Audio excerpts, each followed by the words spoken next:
got the all the sound issues sorted out. Don't know what all that was. This is what happens, I guess, when you're using, well, you can't afford to go and buy proper equipment and you're just using what you've got around. Hi, I'm Steph. Lots of my friends know me as Prism Cat. I spent a lot of my time writing, and I thought I would share some of it by reading it out loud. So I'm going to be reading my fantasy novel Black Wolf, which you can get at prismcat.com/blackwolf, all one word. A bunch of different formats, all free. If you want the actual text copy of it, or whatever. Or you can just, tune in here and listen, I guess. And apparently my volume is too low. Half a sec while I figure out how to turn things up. Okay, is that any better, do you suppose? Can you guys hear me? There's always this lag. Okay, so I guess we're good now.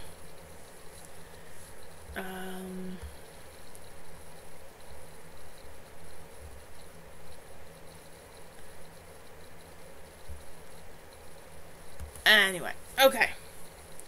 So I guess we're actually good to go now. And I've got sound, and I've got a story to read, and we're all set. I got my tea. There's cats around. Don't be surprised if they happen to wander through.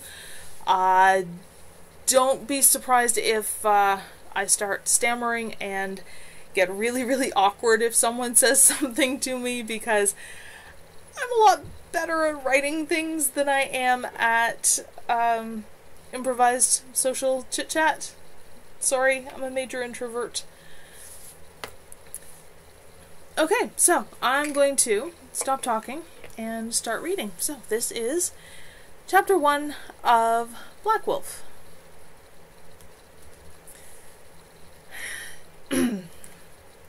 Jesse opened his eyes and squeezed them closed again, tightly, against the bright sunlight. Blindly, he fumbled around in the inner pockets of his black leather jacket, found his sunglasses, the darkest pair of Nike sports shades rip-offs he'd been able to find and steal, and put them on. This time when he opened his eyes, the sunlight was only uncomfortable, not excruciating. That only raised a whole new set of questions, though. Why was he under a tree? Carefully, pausing a couple of times as the world spun under him in nauseating swoops, he sat up and looked around, squinting despite the sunglasses. Trees, enormous ones, heavy on the evergreens, pine and cedar and whatever those other ones were called. Rocks, also enormous, smooth and almost flat, sloping up from the far side of the road at a gentle angle to a rusty wire fence, and then more trees. A road? Well, it was paved, and had a faded yellow line down the center. No sidewalk or anything, and no signs or buildings, as far as he could see from here, which wasn't much more than 100 feet or so in either direction, because of the curves and the trees. There was no traffic that he could see or hear, either. He sighed and buried his face in his hands. Must have had another blackout. God knew how far north he had gone this time. Right out of the city entirely, from the looks of things, which was going to make getting home just heaps of fun. He remembered the party, the 20 or so other people who had made Michelle's small apartment feel even more cramped. Remembered a lot of booze going around, and that he had had his fair share of it. More hazily, he remembered that, as usual, as the air got rather smoky, it had made his too sensitive sinuses burn far too intensely to ignore, and had finally triggered a violent sneezing fit. There was something there about feeling crowded, restless, trapped, an intense need to get away. nothing else. Hi, coal miner. I'm not really that great at multitasking, so private messages are gonna kind of have to wait until after I'm done. Sorry.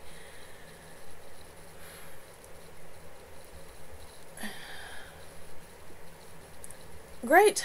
I'm having blackouts at 17. Wonder if it's brain damage from getting smacked around too often.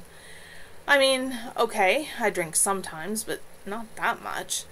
Don't you have to, drink heavily for years before you get blackouts or something? Well, time to see how bad the situation was. He crossed his legs and dug around in the pockets of his jacket to see what he had. Wallet with ID, the key to Shane's apartment, nearest thing to home he had, sharing its ring with a miniature flashlight. 3 $20 bills, which he didn't remember, along with a handful of change. Of the condoms Shane insisted he always carry and always use, he only had 1 instead of 3, which might explain where the money had come from, especially if he'd been hitchhiking. And that was about it. He swore softly to himself. It had been months since he had tried to get through a day completely on his own. No pills to help him focus on something other than the despair and emptiness. No pills to help him sleep without the nightmares. He really had no desire to try again now. Cold turkey and off familiar ground. Possibly right off the bloody map. He was going to have to figure out where he was and get home as fast as he could. He stowed everything back in his pockets and carefully levered himself to his feet, bracing himself against the tree with one hand. Once he was sure he'd stay vertical, he made his way carefully across the thick summer green grass towards the edge of the road.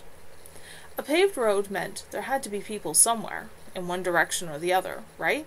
He just had to guess at which direction. At the very edge of the road, he stopped, closed his eyes, and concentrated. He was only half conscious of his nostrils dilating, searching for any traces of human scent, or the scents that came with human activity. He strained instead to listen for some kind of noise other than the incessant, cheerful singing of birds.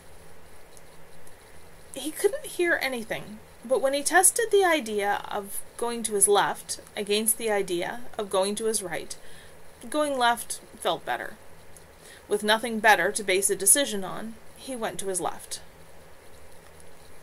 Since there was no traffic, he walked right on the pavement. At least he was wearing his old, well-worn, comfortable black running shoes, and he had astonished a number of friends and acquaintances before with how far he could walk. He just had to find that steady, ground-eating pace that took next to no energy. It was easier when he had music to concentrate on, but that wasn't necessary. He tucked his hands in the pockets of his jacket and just walked, letting his mind toy with the possibilities of where on earth he might be, until that got too scary, and he turned to imagining Shane tearing strips off him verbally when he got home. At least once he was there for Shane to yell at, he'd know things were back to normal. The hum of an engine brought his wandering attention back to his immediate surroundings. He shielded his eyes with one hand, looked ahead and saw nothing, and turned to look behind. Well, it wasn't anything large, but he could see something coming towards him, still quite some way off. Jesse shrugged to himself and went back to walking, rather than lose time, but he kept listening, and checked behind him periodically. Light-colored car. No. Minivan, he decided. When it was close enough, he took a chance, and stuck out a thumb. The driver slowed down and stopped, just past him. The minivan looked fairly new and in very good condition, nothing marring the antique gold paint job. Preferring not to look too desperate, Jesse made for the passenger side quickly enough to look polite, but without running. The van's driver and only occupant was a woman in her mid-20s or so, with more vividly red hair than he'd ever seen as a natural color. But given the lack of makeup and the simple off-white peasant blouse he could see, it just might actually be a natural color. She gave him a friendly smile. "Hi, this is an odd place to be out for a walk." Jesse spread his hands. "I was with a friend. At least, I thought he was a friend. We got in an argument about something stupid. He got mad and made me get out. If I'd realized his temper could be that bad... He shrugged, let it go at that. Offering too many details would be more of a giveaway than acting reluctant to get into it. Anyway, he left me kind of stranded. Hop in. I'll get you at least as far as what passes for civilization. That would be great. He opened the passenger door, and the redhead leaned over to pick up a small cooler from the floor on that side. Here, just put that in the back out of the way. Help yourself to something to drink out of it if you'd like first. You must be my guardian angel. He moved the cooler to the back seat, but couldn't resist, and chose one of the bottles of juice. Grape came to hand first. I'm Jesse, he said, as he hopped up into the front seat and closed the door. It's a pleasure to meet you, Jesse. I'm Rebecca. You live out here? Not too terribly far away. I'm on my way to meet a couple of friends for a camping trip. Cool. He fished around for something to keep her talking.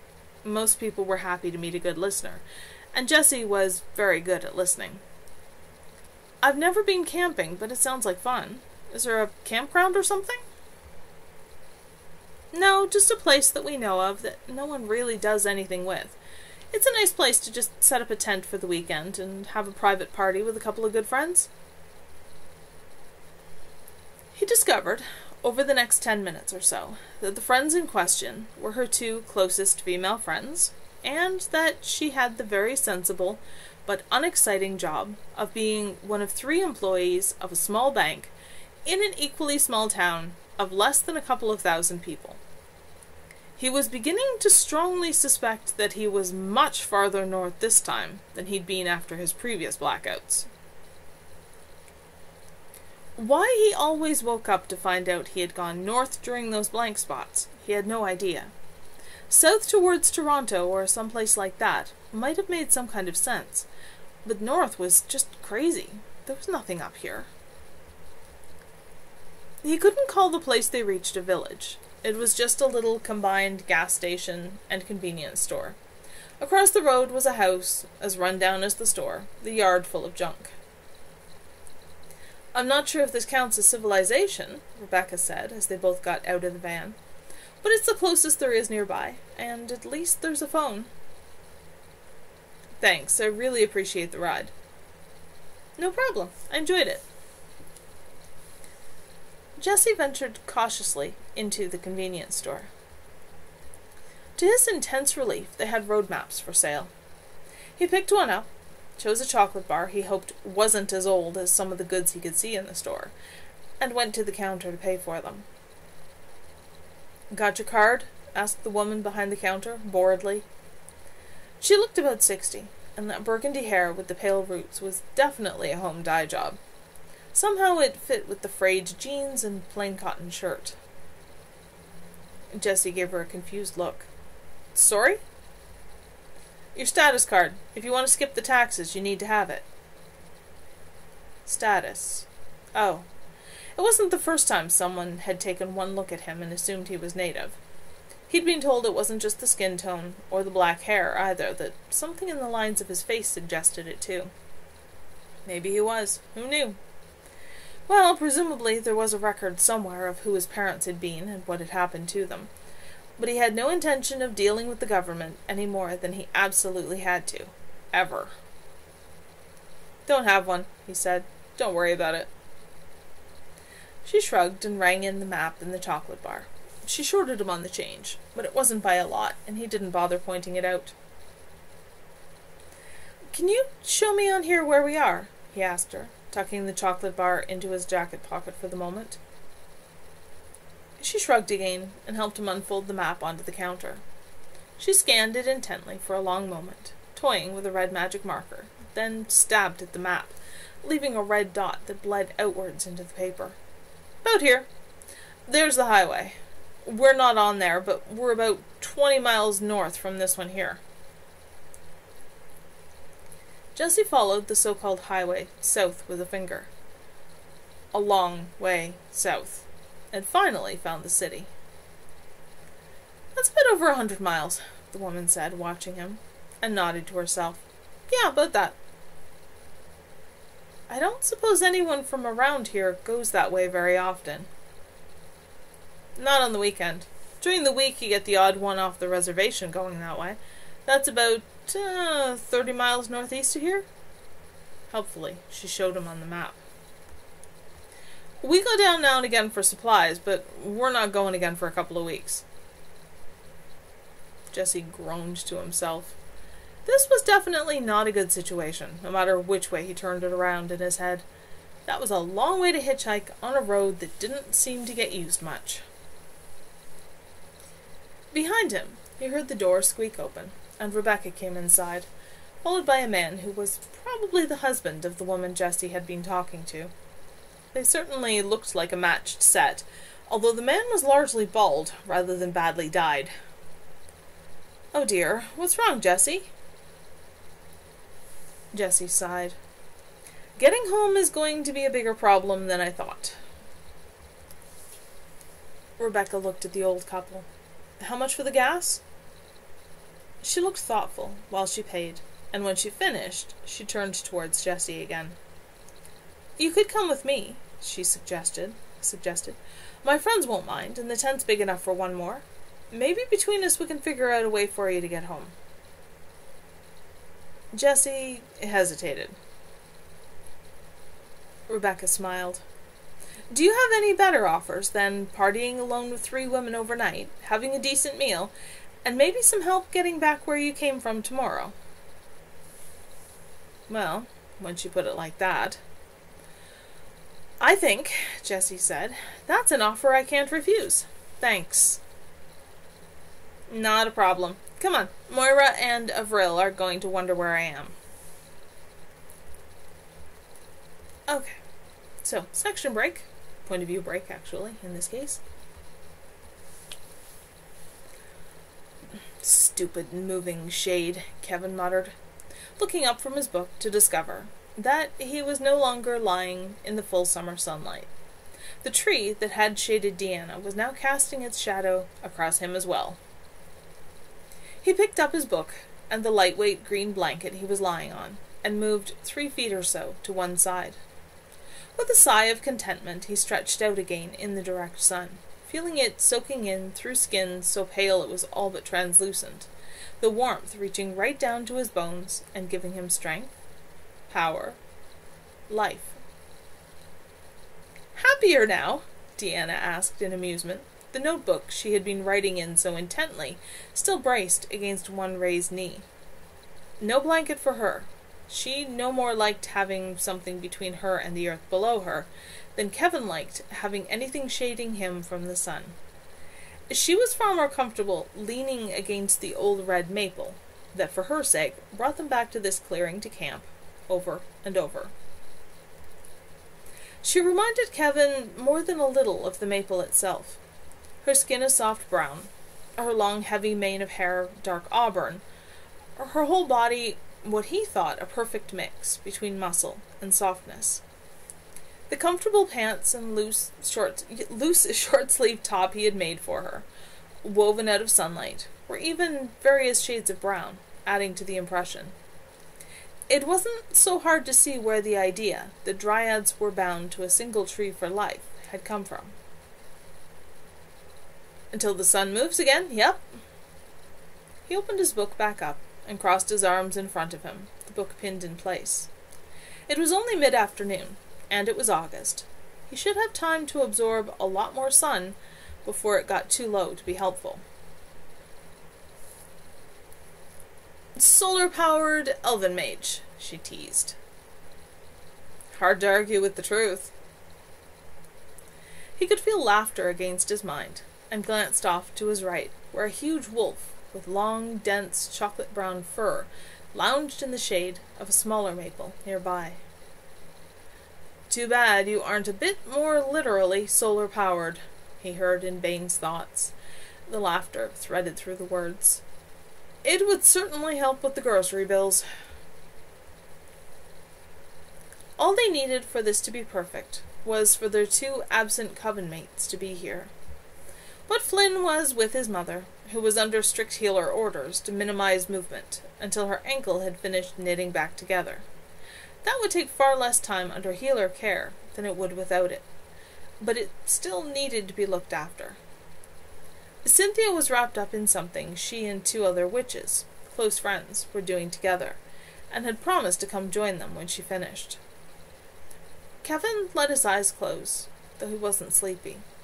He could never feel sleepy while the sun was on him, especially so strongly. But he could relax, let himself really feel it, as if he could just let go and melt completely into the heat and the brightness. Unfortunately, it could only last for so long. The sun dropped ever lower, and finally the trees blocked out the direct light. Deanna stretched and got up. That's better. Maybe it will start to cool off a bit now. Yeah, Kevin sighed. It probably will. Well, time for food. Bane echoed Deanna's stretch and shifted to human where he lay, tanned and brown-haired, his currently underdressed state showing off all the muscle that came from spending so much time running the forest on 4 feet. Imagine that. Oh, an elven mage who wants to eat. We did bring a ton of food, Deanna said. I don't eat all that much, and I bet at least half of your meals while we're camping will be stuff you hunt. So I guess Kev gets to make sure we don't have to carry it all home. It's a big responsibility, Kevin said solemnly, but I'll try to live up to it. They settled near the green nylon dome tent to each fill a plate from the wide range of foods Kevin had prepared and packed. Nothing was going to go bad inside coolers that Kevin and Cynthia had worked on together. Kevin with his affinity for heat and light, Cynthia with hers for all 4 elements, and then all the natural world. Those coolers were every bit as good at preserving food as the fridge at home, which certainly opened up the options on what to bring. Kevin held a hand over Bane's cold roast chicken and channeled a little of the sun's heat to it, warming it to the kind of temperature his werewolf coven mate preferred. Bane gave him a quick smile of thanks and bit into a strip of meat. Deanna preferred potato salad and fresh vegetables, which was typical for a dryad. Vegetarianism came easily to them, though it wasn't a necessity. Kevin himself constructed a pair of sandwiches with a little of everything on them. A rapid metabolism forced elves to be aware of what they ate and keep meals balanced between what would digest quickly and what would keep them going for a while. And for a mage like him, it was all the more delicate a juggling act. The prices of power didn't mean he couldn't use it for fun, though. As the sunlight faded, he wove an image in the air, a glowing butterfly with wings of emerald and amber, then another of ruby and amethyst, and more, creating them one at a time and keeping the earlier ones dancing lazily in the twilight as he crafted each new one. Finally, though, he had to stop, feeling his concentration beginning to stretch too thin. He let the ones already in action keep flitting around at random, brilliant in the dim light. Deanna smiled, her pleasure warm and familiar against his inner senses. "That's beautiful, Kev," she said softly. "That's, what, 9?" Bane said. "That's a new record for you." Kevin nodded, still carefully keeping most of his attention on the illusory butterflies. "My control with little stuff is getting better all the time." "You're one hell of a mage already, Phoenix. It would be scary to think how good you're going to be in a decade or 3, if I didn't know you'll use it well." Kevin glanced at him and smiled, aware that Bane could see him perfectly well, in the eerie illumination of the butterfly light, though he couldn't say the same in return. "Thanks to my very forgiving and endlessly supportive coven." He reinforced a sapphire and silver butterfly that was starting to fade, and brought it back to full strength. Deanna giggled. "With great power," she began the quote. She didn't get a chance to finish. Kevin sent the butterflies at her in a multi-hued cloud, all at once. Deanna laughed and ducked. "Attack of the killer butterflies!" Kevin let go of the butterflies, and they melted into nothingness, leaving them in twilight that might just as well have been midnight to elven eyes. Being an elf, though, he could see his companions as thermal images. Deanna a bit cooler, which was normal for a dryad. "Yes, I am. I wrote this and several other novels, and I've got a few on the go as well. All self-released, so I'm completely independent."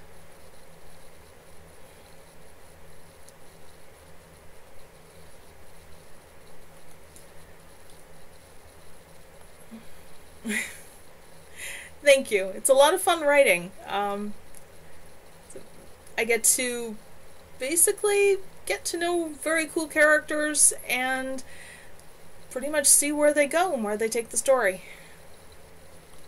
Never run out of stuff to read if you're writing your own. Of course, there's also lots of really amazing authors out there to read, and sometimes enough hours in the day gets tricky.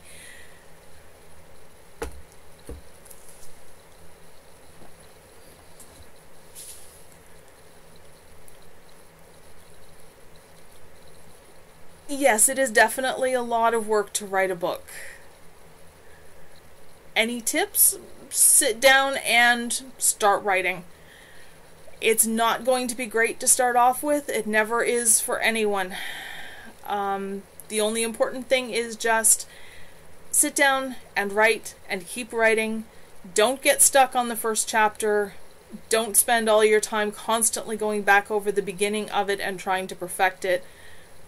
Just write. When you get to the end, that's when you go back and you worry about trying to polish it up. It's like anything else. The more you do it, the better you get at it, and the easier it gets. Although it's still sometimes a lot of work, but personally, I really enjoy the work. Even when it's frustrating, which happens. You could also check out a site called Wattpad, Wattpad. The forums there have a lot of writers, and they're generally pretty friendly and pretty willing to offer support, suggestions, feedback, all that kind of stuff. So that might be a useful resource. I tend to hang out on there a lot at the moment.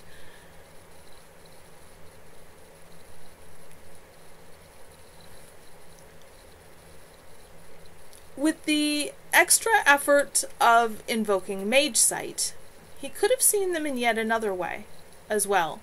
As well as a bright... sorry, lost my rhythm. As well as the bright, glittery cords of energy that bound a coven together. But it hardly seemed worth it right now. Well, I guess I'm about done for the day. I never did get much reading done today. I'm going to just curl up in the tent with my book. You nocturnal types can do what you like. Vane chuckled. I'm off for a run then. Summer evenings are wonderful, Deanna said. Except for the mosquitoes. I suppose I could get someone to rub repellent in all over for me, but there's not much point if I'm going to be all by myself. I'll just come inside. Don't wait up, Vane said, and shifted back to fur form. Kevin saw the heat image flare briefly, and then settle into an altered outline. He nuzzled both coven mates affectionately before trotting off, probably to see if any of his pack or other potential hunting companions were out and about yet. I'm in my 40s, and I tend to...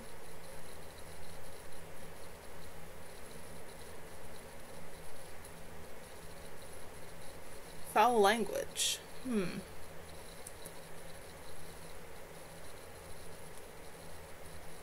Well, I'll finish answering the question anyway. I'm in my 40s. I tend to write for adults. But I've been writing for a long time, and I tend to write for whatever age group I'm in at the time that I'm writing. Kevin saw the heat image flare briefly, and then settle into an altered outline. He nuzzled both coven mates affectionately before trotting off. Probably...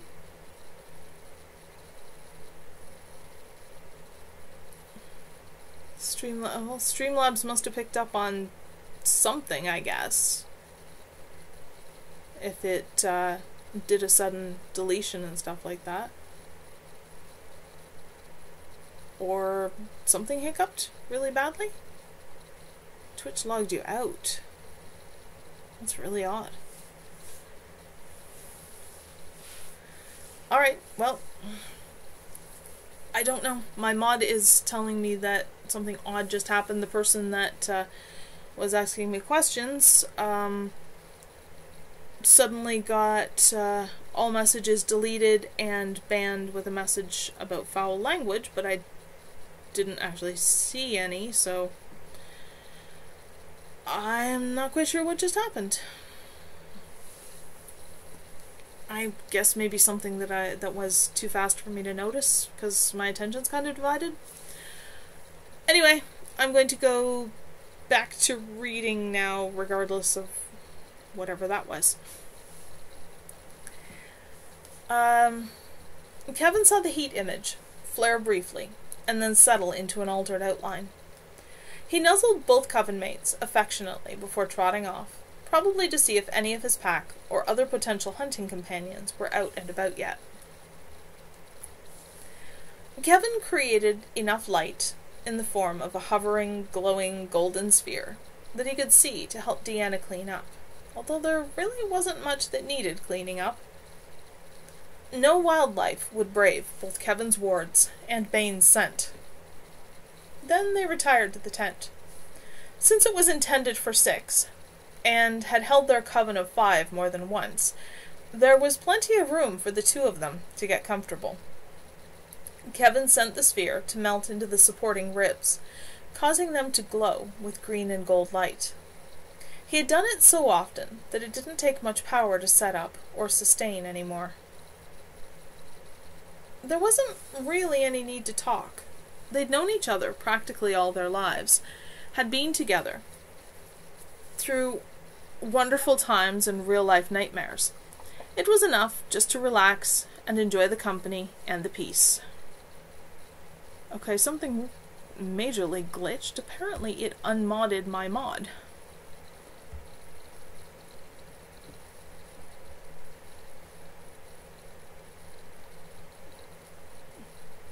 Although it's telling me that she's still a mod, but okay.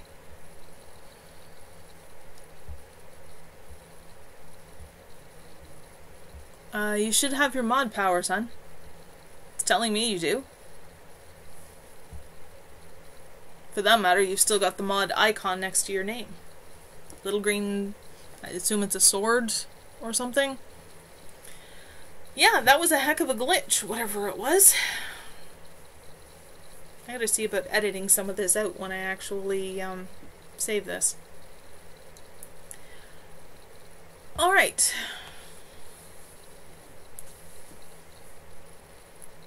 It was enough just to relax and enjoy the company and the peace. And there's a section break there. You know, the kind that's done with either a blank line or a couple of stars or whatever. Rebecca drove a bit farther along the highway, and then turned left onto a dirt road that must be just a nightmare in the winter. It wound its way through the trees and up and down slopes, and once over a small bridge with a wide stream underneath. Finally, she pulled over in a spot where there was a grassy area right next to the road.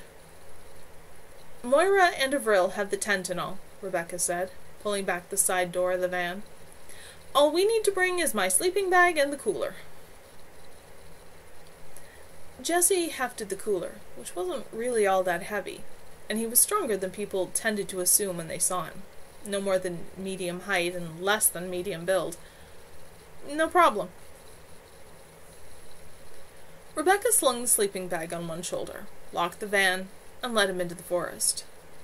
He would have expected her lightweight, loose pants to be more of a problem in this than his jeans were, but somehow she moved through the brushy stuff without difficulty, while trees and bushes tried to trip, slap, and otherwise abuse him. Rebecca was sympathetic and did her best to help. They stepped out into a small clearing in the middle of the trees.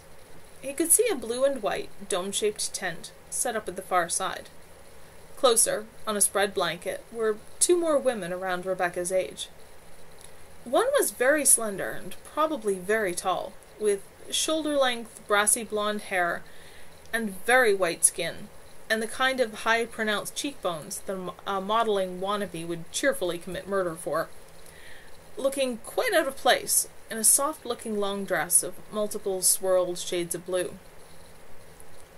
The other was much more softly curved, with longer, tawny brown hair neatly confined in a braid, rounder features, and she was wearing khaki shorts and a well-worn white t-shirt with a faded picture of flowers on it.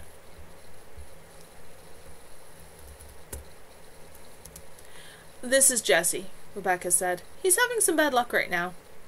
Jesse, the blonde is Moira, and the brunette is Avril. Have a seat. Make yourself comfy." Jesse shrugged to himself and joined the women on the blanket. As it turned out, it was past time for lunch, but they'd been waiting for Rebecca, and Moira had a cooler that held an astonishing amount of food. There was also lots of orange juice and vodka, with Moira usually making the drinks, and no one asked his age. Avril had a small, compact stereo, and apparently there was at least one radio station that could be picked up around here. Compared to the parties he was used to, this was pretty tame. But the vodka was better than nothing at all, and the company was friendly and easy on the eyes. To say nothing of being his best chance, not only of a place to sleep that wasn't under a tree, and more to eat than a chocolate bar, but also of finding a way to get back to the city. At least with nothing but vodka, he was unlikely to have another blackout that would leave him up in the Northwest Territories or something. By the time the sun began to edge down below the trees, Jesse was definitely feeling a lot more relaxed. Moira had started a small campfire in an area she and Avril cleared of grass and then ringed with stones. Jesse didn't see how she started it, only that it didn't seem to take her nearly as long, or be nearly as difficult as he had thought campfires usually were. Avril, giggling, told them about something she'd heard about, that if everyone joined hands and concentrated on gazing into the fire, then they'd all see the answer to their greatest question. By that point, Jesse didn't much care whether it made sense, and would have gone along with weirder things to keep from disrupting the mood. He found himself across from Rebecca, with Moira and Avril on either side. Something about this felt wrong, though, as he joined hands with Moira and Avril. There was something about it that felt vaguely familiar, and for some reason that created enough nervousness to reach through the haziness. Why was he so foggy, anyway? He hadn't had that much to drink all that quickly. Before he could figure it out, Avril began to speak in a kind of sing-song rhythm. "Just look at the fire, slow your breathing down, in, now out, in and out. Look at the fire, don't look away, let everything else just go away. Relax and be open to whatever's going to happen. Don't fight it, just breathe, in, out, and look at the fire." Automatically, Jesse obeyed, ignoring the sense that something was just not right about this situation. The flames seemed to twist into odd shapes that he could almost recognize, but they were always gone as soon as he focused, and he could never quite get a clear look. With no warning at all, pain slashed across him. pain that was beyond anything he had ever imagined. Avril and Moira both tightened their grasp on him, kept him from pulling away, as every nerve in his body came screaming awake, and yet it ran deeper still, on some level that he couldn't even really identify, let alone name. On the heels of the pain came the pleasure, the most incredible high he had ever felt. Yet the agony was still there, twined around and into the high, a brutal reminder of mortality, even while the ecstasy tried to convince him otherwise. Trapped between the two, all thought stopped, and the universe became an eternity of waiting for it to end, yearning for it and fearing it at the same time. Abruptly, Avril and Moira let go, and the high vanished, leaving only the pain that made him want to scream, except that too many muscles were locked tight, made him curl in on himself, moaning.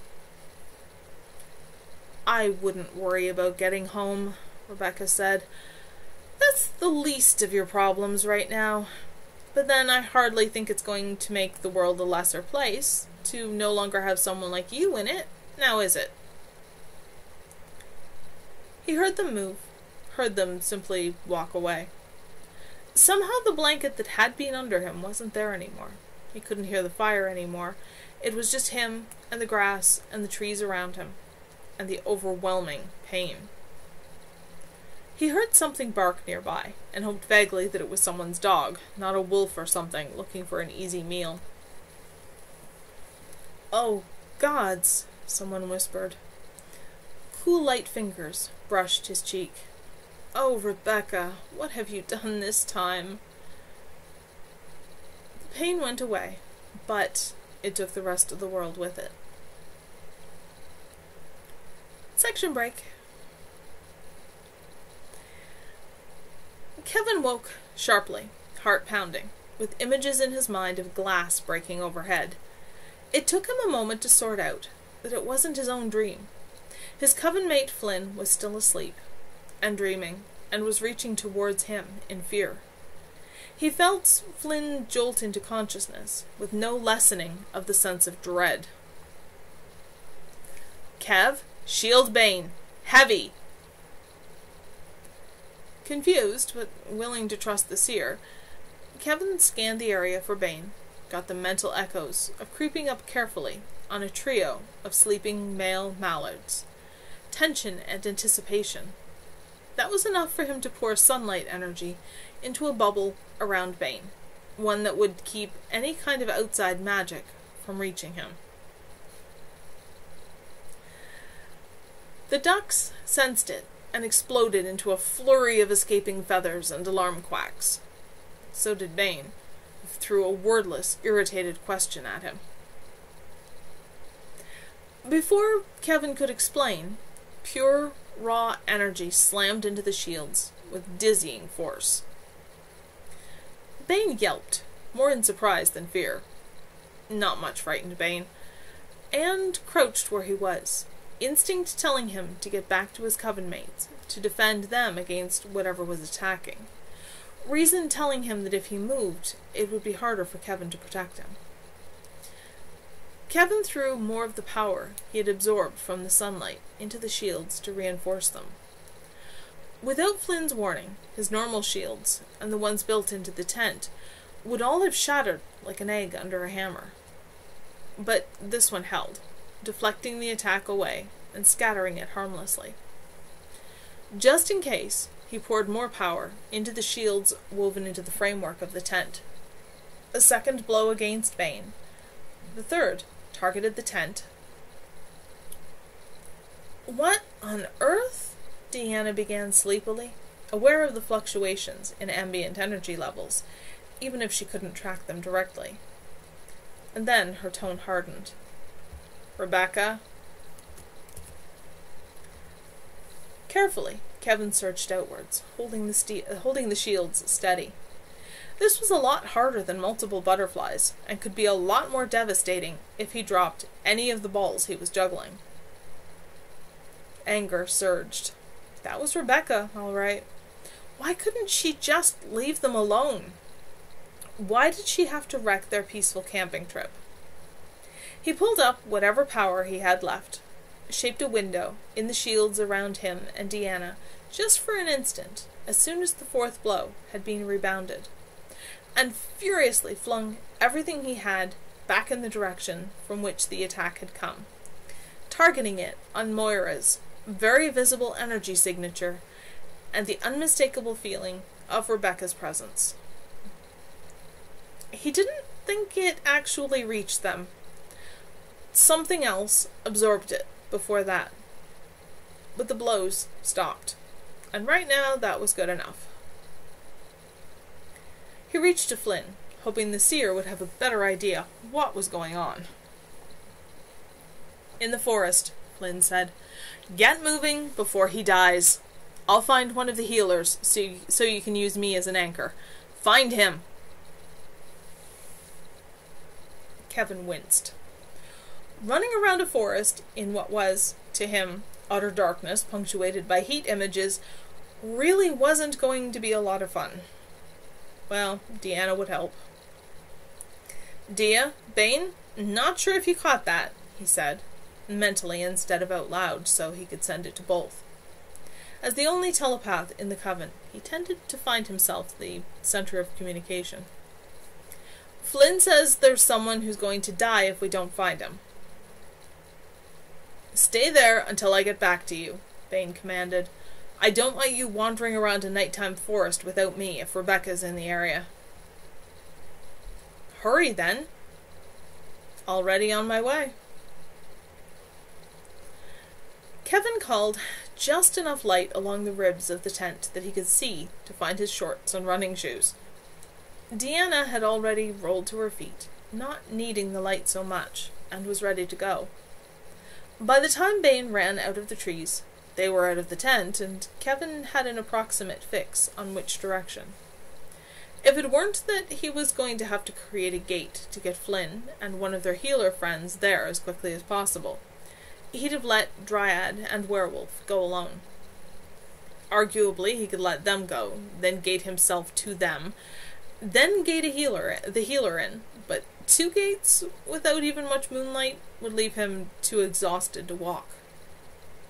And creating light while in the trees would only cause disorienting, moving shadows and interfere with Bane and Deanna.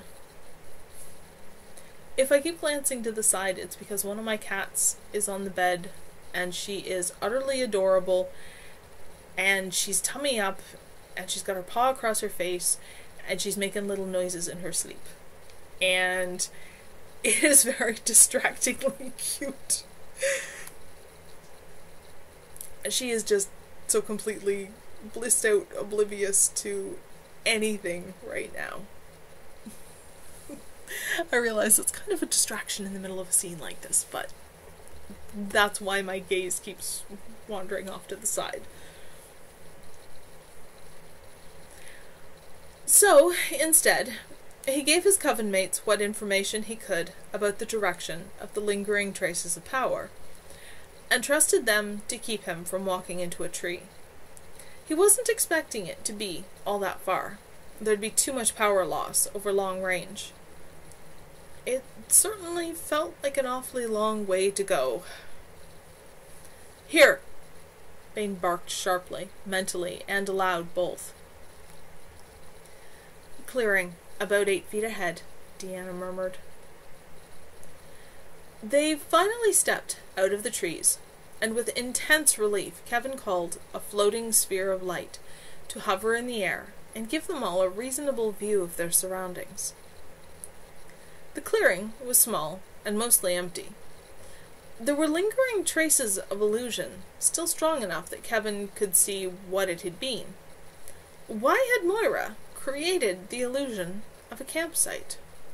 The only things real were the remains of a fire, which still shimmered with mage power, created by, extinguished by, and he thought manipulated by, an elven mage. And an impression under the one person still present that suggested a blanket woven by a mage out of light and then left to dissolve when no longer useful. Deanna crouched beside the black-clad figure that lay on the grass, curled into a tight fetal ball, breath coming in rapid, ragged sobs of pain. "Oh, gods," she whispered, reaching out to run her fingers down his cheek. "Oh, Rebecca, what have you done this time?" She looked up at Kevin, and he didn't need to read her mind to know what she wanted him to do. No one should have to experience that much pain. Gently, Kevin wrapped his mind around the stranger's and thought sleep at him. His breathing slowed and evened out somewhat as he lost consciousness. "Ready, Flynn?" "Yes," came the prompt reply. Reaching to Flynn, using him as an anchor to spin a doorway of light and energy linking here and there, was one of the most tiring things he had done yet tonight. Pixie slight Gisela, her long honey-brown hair dripping wet, and a pale summer dress clinging to her damply, darted through on bare feet. Flynn, his ever-present cards in one hand, followed her, and the gate imploded, leaving them in twilight. Not that Kevin really needed to see the red-headed seer, whose mother's Scottish blood showed in every line of his body. I wonder if my tea's cold enough. Still a little hot. Gisela dropped instantly to her knees, next to the stranger, laying a hand on his cheek, about the only skin accessible, with his arms and hands clenched tight against his chest. Her eyes closed as she concentrated on what healer senses could tell her about what was going on in his body right now. Kevin studied him as best he could while waiting. Young, slender, probably no taller than Flynn. Black hair that didn't look like it had been cut or even washed lately, pulled back in a rough tail with strands escaping to frame his face. Dark skin, maybe native, with one silver crescent stud right through his ear. Features slightly delicate, very sensual. Attractive, even streaked with drying tears and dirt, but not strong enough to be handsome, Kevin mused. "I don't know everything that's happening. There's too much all at once," Gisela said worriedly. "He's been ripped wide open psychically, and I think it overloaded his whole nervous system. He's already in shock, and even before this he had an awful lot of stuff going on. Flynn's right, he's going to die unless I can do something." "Do what you can," Flynn said softly, toying with his cards, without actually pulling any out to look at. He wouldn't have gone to Gisela if she had no hope of saving the stranger, Kevin thought. He would never do that to her. So he must see a reasonable chance. Gisela nodded and tucked her hair back behind her ears. For a moment, by mage light, she looked less like the 17-year-old, mostly trained dryad healer she was, and more like she'd be in another couple of decades, when both she and her gifts reached full maturity. She moved so she was sitting on the ground with her legs crossed, the stranger's head on her lap, and closed her eyes again. Bane prowled, agitated but lacking a target, circling around them in wide loops, practically daring anything to attack again. Kevin, Deanna, and Flynn settled themselves near Gisela, not close enough to interfere, and Kevin let the light fade away in case he needed that power for something more urgent. In the mostly dark, his heat vision came back into play, and unless the stranger was a dryad, his body temperature was definitely cooler than normal. Gisela cried out wordlessly. It sounded like denial. Without a thought, Kevin scrambled closer to her, laid one hand on her shoulder to feed her whatever power he still had from his day in the sun, grabbed the stranger's hand in his other one, and reached inside, tracking the mind, spirit, self that was preparing to leave. Jessie, that was the stranger's name. Rebecca should never have done this to Jesse. She should never have used him like this. And Kevin knew far too much about Rebecca's charm and ruthlessness. That was something Kevin and Jesse had in common, even if there was never anything else, and it was something he could use to connect to that fading sense of self and call Jesse back, keeping him there while Gisela threw everything she had into healing the damage, at least as far as non-lethal levels. He didn't have enough left to do this, and he knew it, but there was no time for anything else, and he was not going to let Rebecca kill someone who should never have been involved in their problems. "Got it," she whispered finally. "He won't die now. He's not going to feel so great when he wakes up, which isn't going to be for a while, but he'll survive it." She sounded exhausted. Kevin could relate. He felt cold and vaguely dizzy. "It's probably easier," Deanna said, "to just move our tent and gear here, instead of trying to get a worn-out healer, a worn-out mage, and one unconscious body all back to the usual spot." "I agree," Flynn said. "I'll give you a hand. Bane, nothing's going to happen in the next little while. Come help us? You can run something back here for these two to eat before they go into power shock, while Dia and I pack." Kevin let himself more or less collapse where he was, wishing for moonrise, which would at least give him back a little. Gisela curled herself beside him, kitten-like. "Gotta tell you something," she said quietly. What?" "He's a latent wolf. Well, he used to be latent. Now it all depends on how completely he heals from this." That is the end of chapter 1.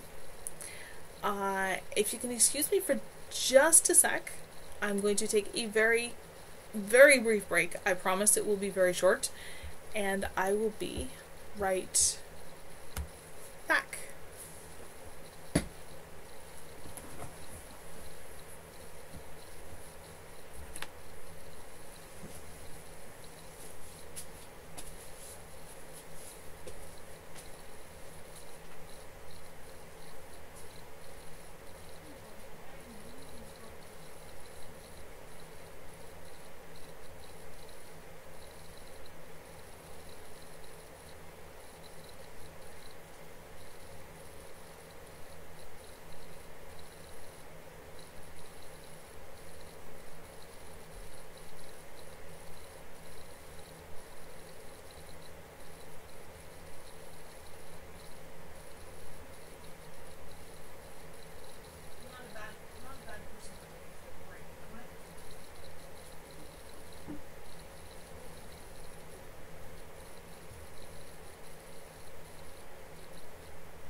Better setup before my shoulders kill me. I've got no back support.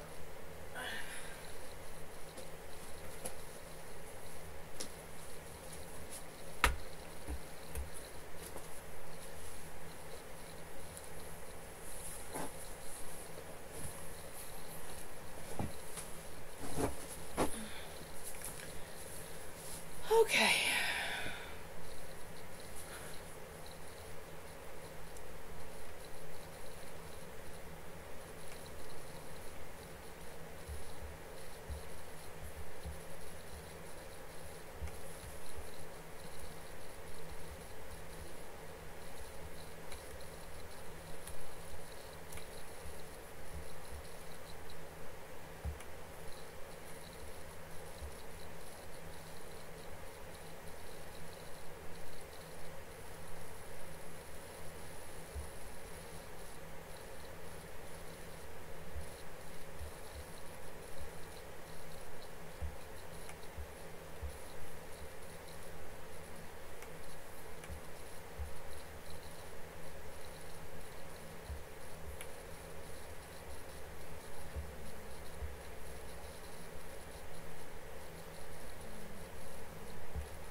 Oops, wrong one. There we go. Sorry, really not used to the software. Clicked on the wrong thing. Alright. Back to Black Wolf. And Jesse's having a very bad day.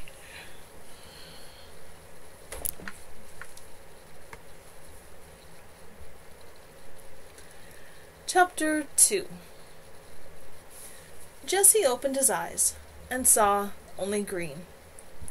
After a moment of confusion, he identified it as the curve of a green nylon tent over him, which was followed by recognition of blankets under him, and ground below that, and a lightweight blanket over him. He was dressed, though he wasn't wearing his shoes or his jacket. What had happened, and why did he feel so awful? Tired and achy and disoriented. Had he been in a fight? But he couldn't remember one.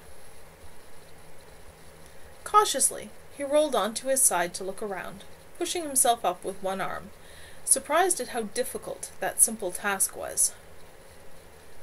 On another set of blankets nearby, he had company. Probably not much older than him, probably taller, with vividly golden blonde hair falling loose to jaw length, and amazingly white skin. Hadn't he seen someone who looked something like that, with those high, slanted cheekbones, and slightly large, slightly tilted eyes? Someone associated with something bad? Or was it with something good? He reached for the memories, but they wouldn't come into focus, and he couldn't even decide whether they were recent memories or not. The blonde guy looked up from the book he was reading and gave him a friendly smile. "Good morning. Welcome back to the land of the living. I would guess that you feel pretty horrible, Jesse shrugged, not inclined to give away information without knowing the situation. "I'm not surprised. I'm Kevin. I already know you're Jesse. You told me that earlier." "Do I know you?"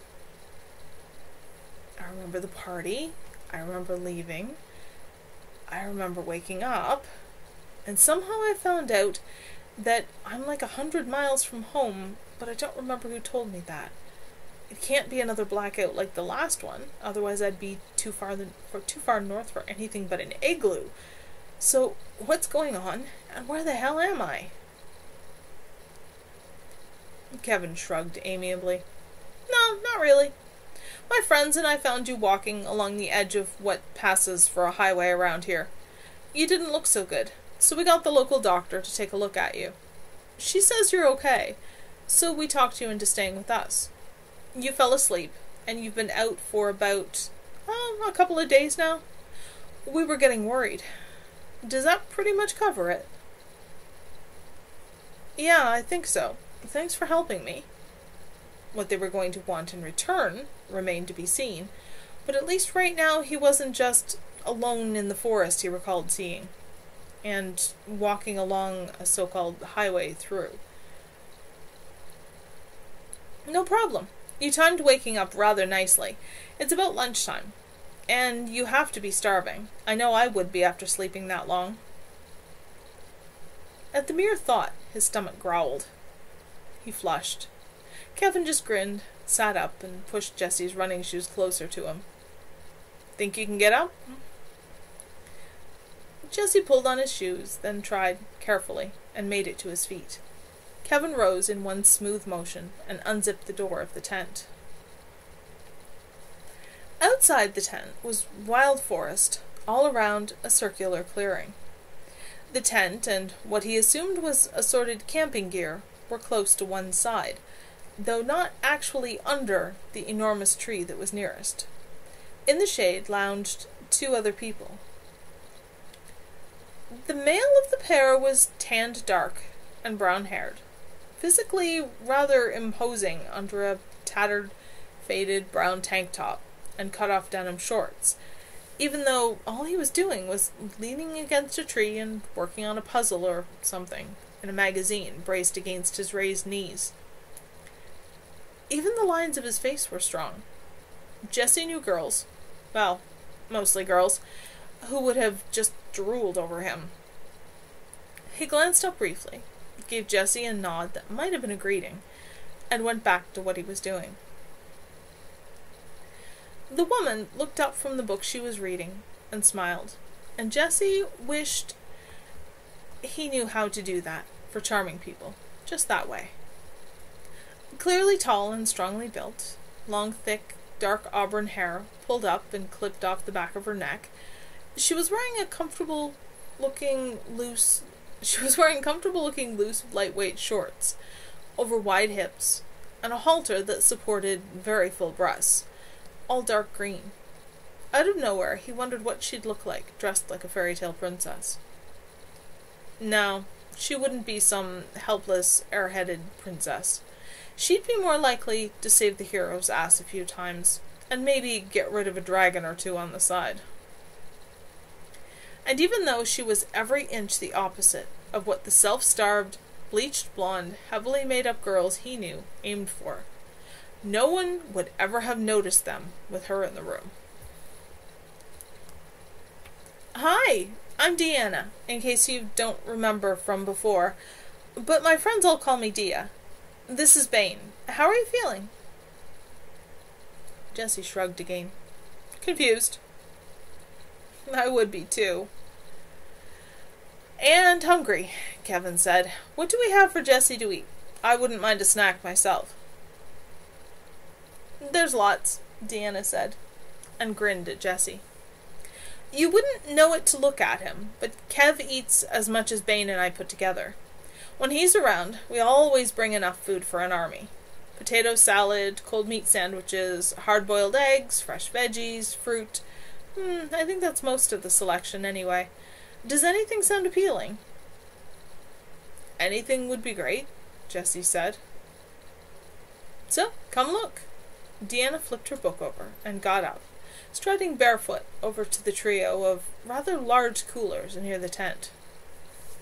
We don't exactly have bathroom facilities out here. If you need to do anything before you eat, well, basically you just step into the trees. There's toilet paper there. She nodded to one side, to a pile of assorted stuff Jessie couldn't quickly identify, but with a basic white roll in easy reach. But in that case, we generally try to bury it, just to keep things cleaner. Made sense. Right now, it was enough of a reminder to reach through the mental fogginess and make him realize that he really needed to empty his bladder. He excused himself and headed into the forest at the nearest point.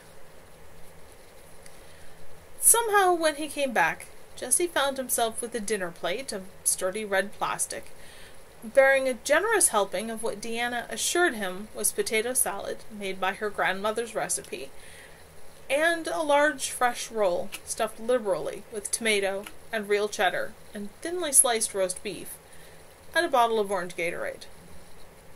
Kevin took more or less the same.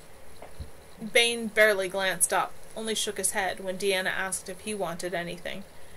She fished an apple out of another cooler and joined Jessie and Kevin. Jessie noticed that while she sat in the shade, near its edge, Kevin sat in full sunlight, close to her. That seemed odd. Given the coloration, he would have expected the opposite, or at least both in the shade. He decided on the sun himself, hoping it would bake out some of the achiness.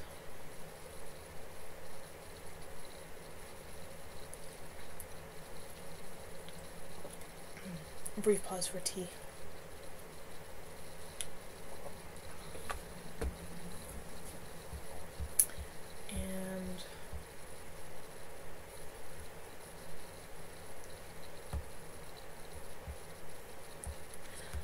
Just doing a super quick check over on Discord, because I am really not good at multitasking.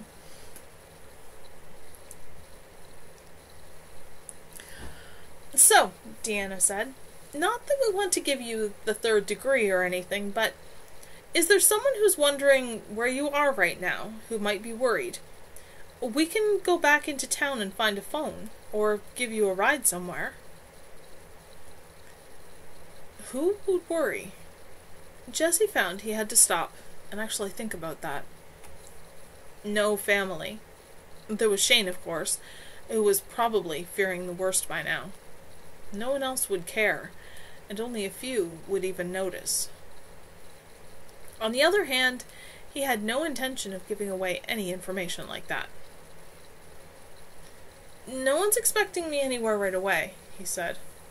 "I was with a friend, and we had a fight." He closed his eyes, feeling faintly nauseous, as odd things happened in his head. Déjà vu, so strong it was almost overwhelming, but with it a sense of apprehension, warning. "Jesse?" Deanna sounded worried. "Are you okay?" "Yeah." He blinked, forced himself to concentrate on here and now. "Just got dizzy for a sec there. I came up this way with someone I thought was a good friend. We had an argument, and he got mad at me." The déjà vu threatened again, so he just shrugged and took a bite of his sandwich, and left them to fill in their own details. The sandwich was delicious. Somehow, all the tastes were stronger. It tasted right, somehow, in a way he couldn't pinpoint. "Well, it's not like we have a regular bus service way up here," Kevin said. "Why don't you hang around for a few days, until you're feeling more like yourself, and then we'll grab the van and give you a ride wherever. There's no hurry. The tent's big enough for one more person easily. We were planning to pack up in a couple of days. School's coming up soon. But we and our friend Cynthia have our own house." Jesse didn't answer for a moment. This was just too weird. These people admitted they didn't know him, and owed him nothing, so why were they being so nice?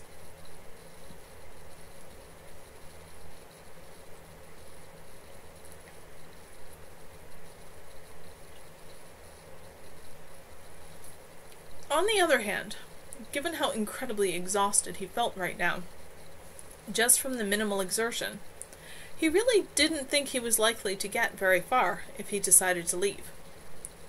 Even if he did accept the offered ride, he wasn't about to direct anyone right to the apartment he shared with Shane. And for that matter, right now he felt so confused that he wasn't sure he could even find the apartment. It wasn't looking like he had a lot of choice in the matter. "Yeah, for a couple of days, that'd be great, thanks." Had there ever actually been an explanation for why he was feeling like this? Kevin and Deanna were acting as if there had been, but he couldn't remember what it was. "Not a problem. Hang around, make yourself at home. Unfortunately, it might get boring, unless you like either doing various sorts of logic and word puzzles, or reading some of the stuff we brought. Mostly non-fiction and fantasy and science fiction." "Not sure I could concentrate anyway. That's okay." Even just to lie in the sun and rest, and try to let his head clear, would be enough for right now. Once he could think again, then maybe he could get his life back under his control. Section break.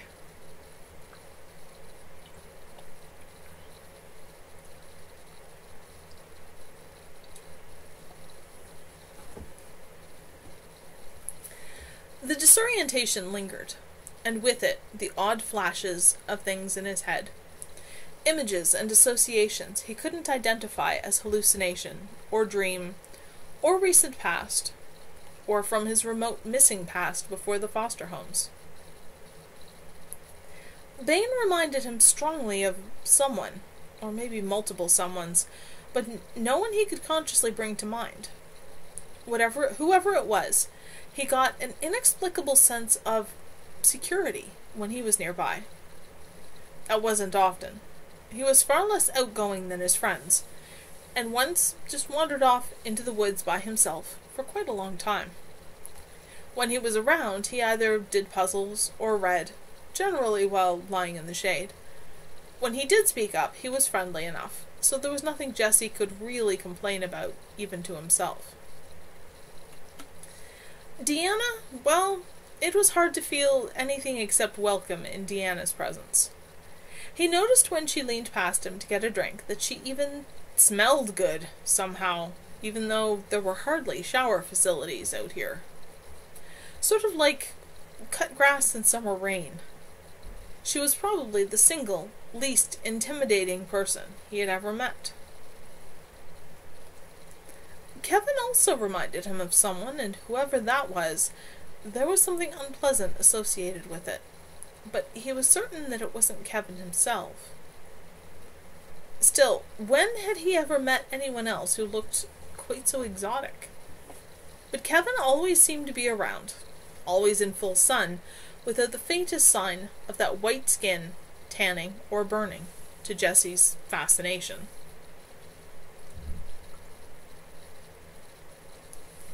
That evening, Bain suggested that they have burgers for supper. There was an area already pulled clear of vegetation and ringed with stones.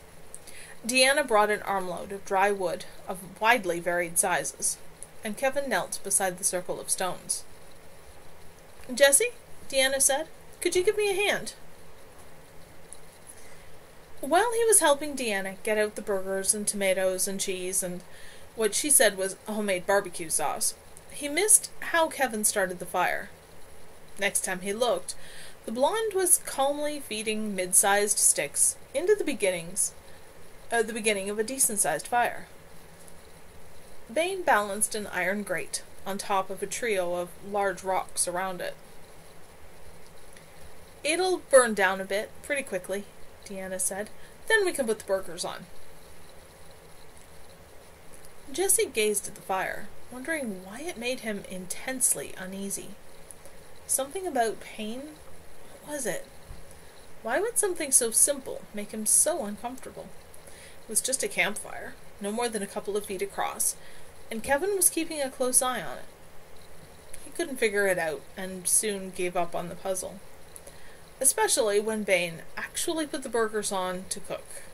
He didn't think he had ever smelled anything so mouth-wateringly delicious. Bain glanced at him and grinned. "Local free-range beef. No chemicals, no additives, just pure lean meat. With a bit of the best barbecue sauce ever invented, and a slice of local cheddar on top."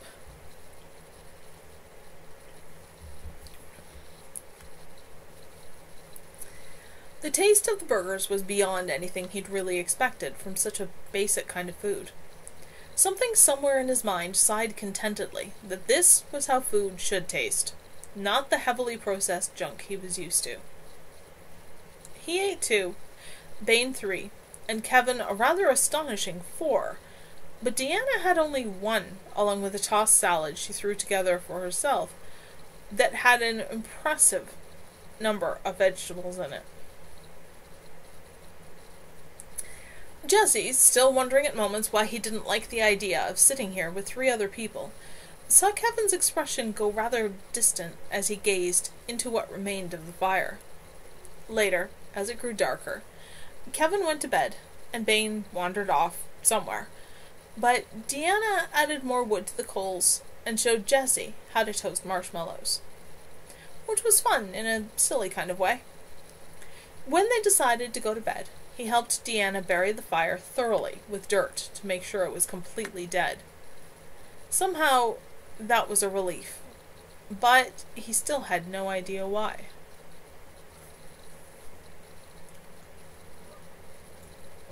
And that would be the end of chapter 2.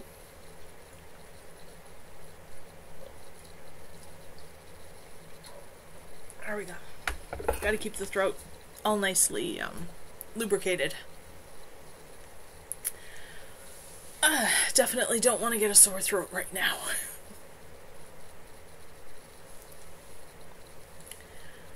Chapter 3.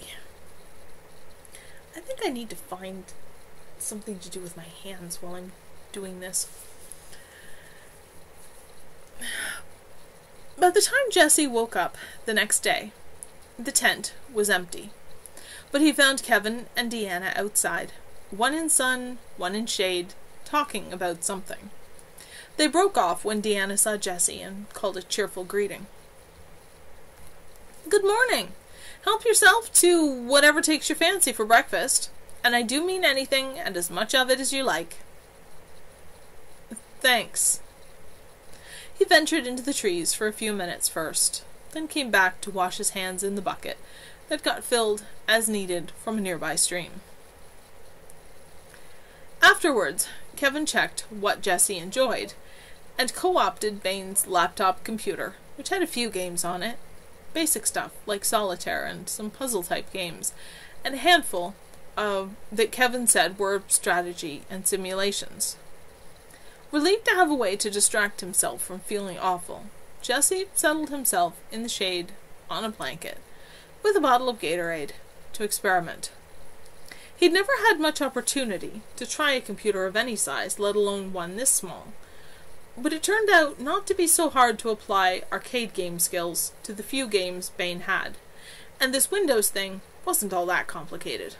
Maybe versions 1 and 2 had been less simple or something. And yes, this takes place in 1993, which is about when I wrote the original version. So he would be using Windows 3.11, which was much simpler, really.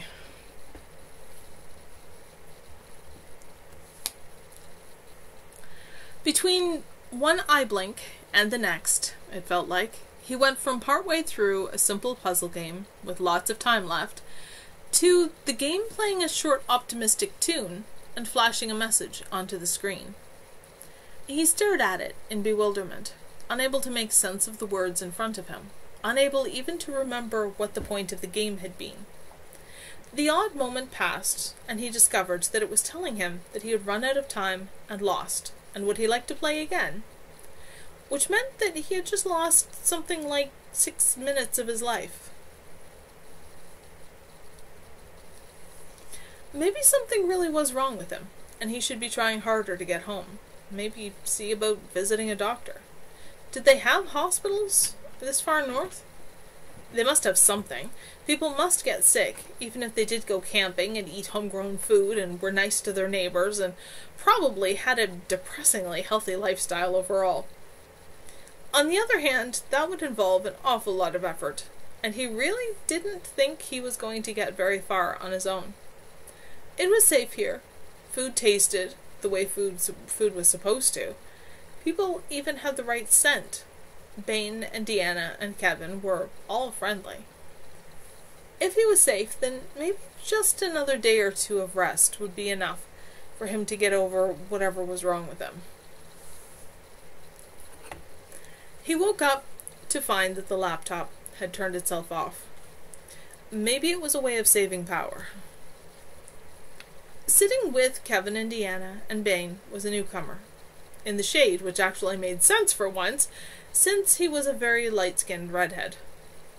He didn't look at all imposing. He was a bit on the skinny side, and probably not all that tall. He did look comfortable, lounging on the grass in light brown cargo shorts and a white shirt, with a mostly blue short-sleeved cotton shirt open over it. Hi, sweetheart. What's up? Sorry, old kitty wants attention. Do you want to come join me?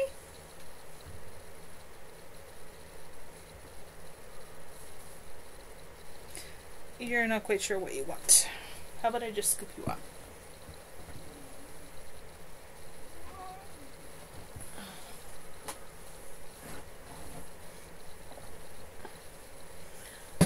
There we go.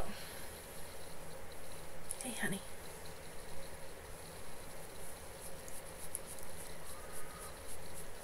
Kevin saw Jesse sit up and waved him over.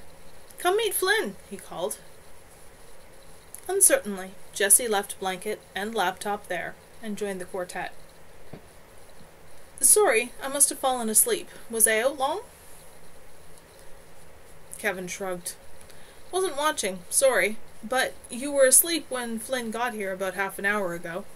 Don't worry about it. Flynn, Jesse. Jesse, Flynn. Good friend of ours, who finally got away to join us. Flynn nodded. My mom broke her ankle, he explained. I was helping look after her, so she can stay off it as much as possible. But she's doing much better now, and her boyfriend is off work for the next week or so, and he's going to stay with her. They might be just as happy to have me out of the house for a couple of days. So I packed up clothes, food, and entertainment, and here I am. These guys have been telling me how they met you. He looked Jessie over, measuringly. I bet my clothes would fit you if you want to get cleaned up. After sleeping that long, and then being up for a day, I know how bad I'd want to get into something clean. More than a bit startled, Jessie could only nod. He had no idea how long he'd been wearing these clothes, even before he woke up by the side of the road. And pretty soon they were going to take on a life of their own. That would be amazing. Cool, come on, I'll show you where the stream is. Flynn got up and scooped up a bulging blue-gray canvas backpack. He dumped the last of the water from the pail and brought it too. Back in a bit. Dia, you be good. No sneaking after us. I would never think of it, Deanna said primly. Such a thought would never cross my mind. Well, unless it was someone I knew wouldn't mind. She yelped as Bane ran a fingernail along the bottom of one of her bare feet and jerked her foot out of reach. Beast! Flynn rolled his eyes and gave Jessie an expectant look. The redhead led Jessie into the forest, choosing a route that showed signs of already having been in use, and helping Jessie avoid nasty traps like prickly things slashing at bare skin and tree branches that wanted to behead him.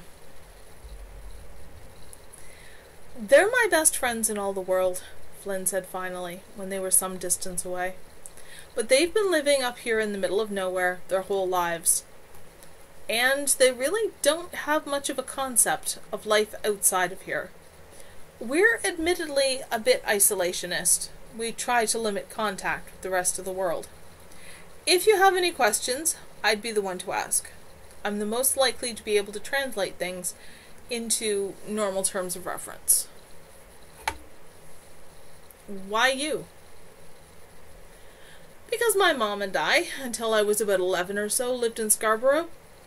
My mom was a very young single mother whose family disowned her because she wouldn't give me up for adoption after she was raped less than a year after coming to Canada. He shrugged. We're here, and both very happy with life now, but I do remember. And I don't get offended at all easily. So, why do you try to avoid everyone? Jessie asked cautiously, wondering whether he was going to find out they belonged to some weird cult and were going to try to recruit him. Flynn glanced back at him. Look at the rest of the world.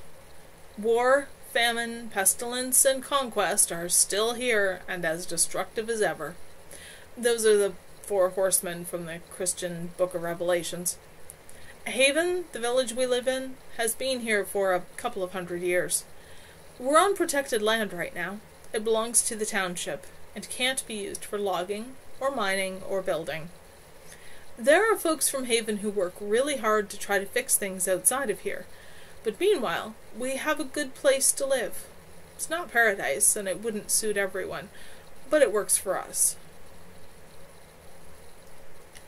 The Bible reference made Jessie flinch, reflexively, but a heartbeat later, the phrasing struck him as odd.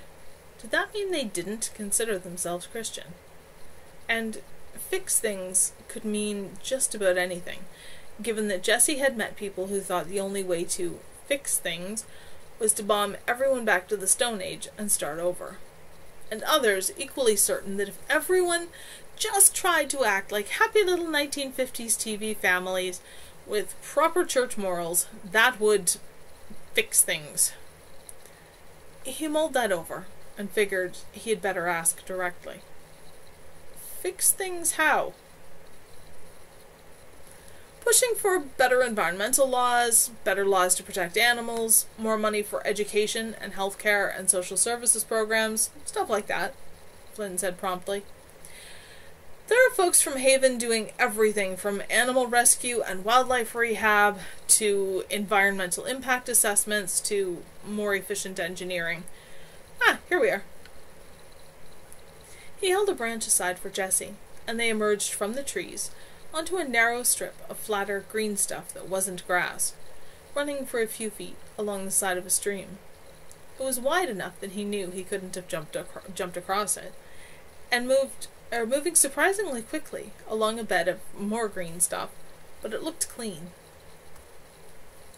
"It's perfectly safe for washing, just not for drinking," Flynn said, and handed Jessie the backpack. "There's clothes, a towel, and soap and all in there. There's nobody else around. Take your time. Want me to come back in a bit and show you the way back to the campsite, or can you find your way?" "I can find it," Jessie said. He'd learned a long time ago not to tell people how he could always retrace his own steps. They never believed him that someone could follow their own scent trail while it was fresh. "Thanks, it's going to feel good to get clean." "No problem." Flynn dropped to one knee beside the stream to rinse and fill the bucket. "And try to relax, okay? Haven's weird but harmless. No one's going to try to convert, recruit, bully, blackmail, or otherwise make you do anything you don't want to do. We're helping you out very simply because if any of us were in your situation, we'd hope someone helped us." He grinned at what must have been an extremely startled expression, and headed back the way they had come.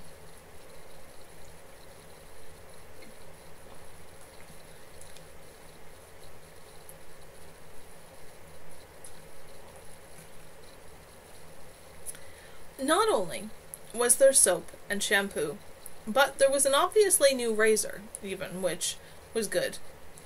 He tended to have little facial hair, but he preferred none. At the bottom was a small bottle of drinking water, a still-sealed toothbrush, and toothpaste. Tucked between the lightweight burgundy knit shorts and grey t-shirt was an unopened package of 3 pairs of grey men's briefs and another of socks. He puzzled over how Flynn had known what he needed, but concluded that someone must have visited while he was asleep, or if they'd taken him to the doctor, then obviously there were other people around who knew about his presence. Mystery solved, he got dressed, and used the bottle of laundry soap, neatly labelled like the rest in flowing script in black marker, to get his own clothes as clean as he could. Not perfect, but it was an improvement at least.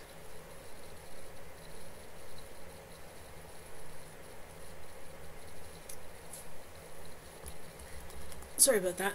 Mind wandered for a sec. Feeling much better, his arms full of wet laundry, and the backpack slung on one shoulder, he made his way back to the others, with great care for prickly things, and scratchy things, and the other discomforts the forest offered. "Welcome back," Kevin greeted him. Let's see what we can do about hanging up that much wet stuff." He rummaged around in the pile of gear, and produced a length of rope and a small drawstring bag. "Here we go." Bane got up to help tie the rope tightly between 2 trees. The bag held clothespins. All that activity left Jessie feeling exhausted again, though it was certainly worth it. He stayed quiet while he joined the others for lunch, and fell asleep while lying on his stomach, nibbling grapes for dessert. Section break. The second night Flynn was there, Jessie woke from restless dreams to the darkness, and lay still, listening to the others breathing, all quite soundly asleep. His internal clock told him it was very late, past midnight. What on earth was he doing here still? He was much less tired now, and the weird flashes in his head were getting easier to deal with. He didn't belong here. There was going to be a price on all this, and it was bound to be something he wouldn't want to pay. Tomorrow they were planning on packing up the tent and going home, and houses were harder to get out of than a tent was. There was no way anyone was seriously going to be willing to drive 100 miles each way just to take him home.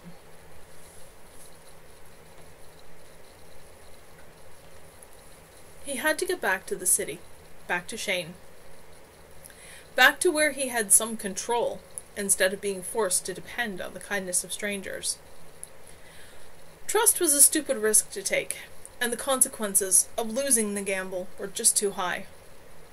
He'd learned that lesson well, too many times. Even the people you should be able to trust, like foster parents, might be nice ones who treated you well, or might be just the opposite. And even the ones who treated you well and seemed to care, they could leave, go away and leave you behind without a second thought, just when it seemed safe to relax. 100 miles was a long way, and it was going to be easier to do with a little extra money. Sorry guys, I do appreciate the generosity, like you'll ever believe that. But I can only count on me, and this has gone too far already. Stealthily, he got up, picked up his shoes and his leather jacket. He slipped out of the tent silently, zipped it closed again behind him. He had some idea by now where to look for money. He found about $70. He hesitated briefly, then grabbed Flynn's canvas backpack and tossed in a mixture of Gatorade and granola bars. There was supposed to be a village that way. It had to be on a highway, or at least have a road linking to it. He could get oriented from there, and it couldn't be a big trick to keep the bright moon in always the same place. Nor was it. It was simplicity itself. So why was he suddenly back at the clearing? No big deal. He had just gotten off track somehow. He found a distinctive star pattern. There were so many stars out here in the country, and oriented himself by that. He was back at the clearing again, in short order. 3 more times he tried, with the same results. He stared at the tent a moment. Had he been imagining the shimmering, as if the nylon had its own light, that he had caught just out of the corner of his eye? When he looked straight at it, there was nothing special, but his peripheral vision always got that eerie glow. This was getting spooky. Belatedly, he noticed a similar glow, gold and white, and the red of sunset, on the ground around the clearing's edge. He shivered. Real. Spooky. This would be a frighteningly easy time to start believing in a lot of things. Like God, and Satan, and people who seemed like angels. Ridiculous. Still. Trying to quell rising panic, he tried different directions, away from the moon, angles to either side. No direction worked any better. He was completely trapped. He wanted to scream, to have something solid that he could actually fight, instead of this unreasonable, whatever it was confining him. Something he could hit back at. This was too bizarre. He was trapped inside a clearing, in the middle of nowhere, by something he couldn't even see. The sky was beginning to gray. The quartet, still sleeping in the tent, could wake at any time. Kevin especially, since he was always up with the sun. If they found him up already, red-handed even, there was going to be trouble. Some small, still rational part of his mind counseled him to go back to bed and think about it later.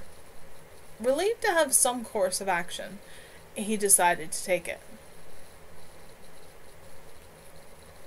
He returned everything to its place and dug himself back in under his blankets. Sleep took a long time to come, and he dreamed of invisible fences that kept him away from something he wanted more than anything.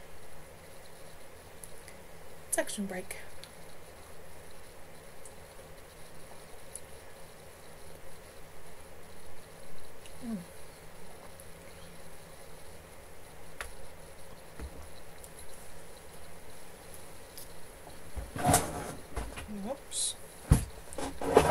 footstool just tipped. Well, I say it's a footstool. It's not, but close enough. Okay.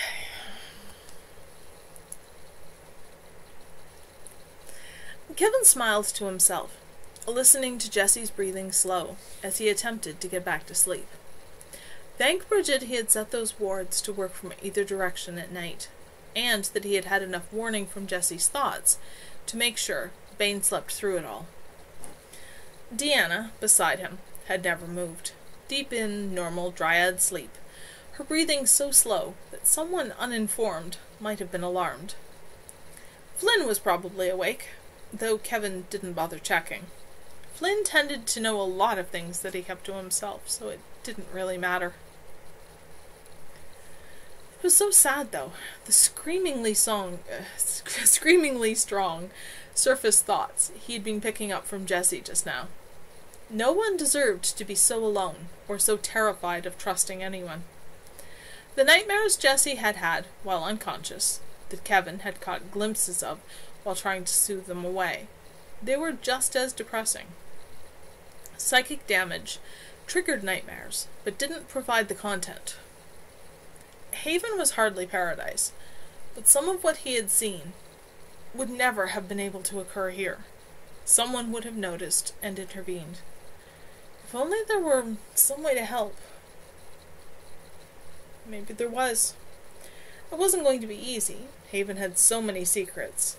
The one thing they all agreed on was that the outer world never know some things.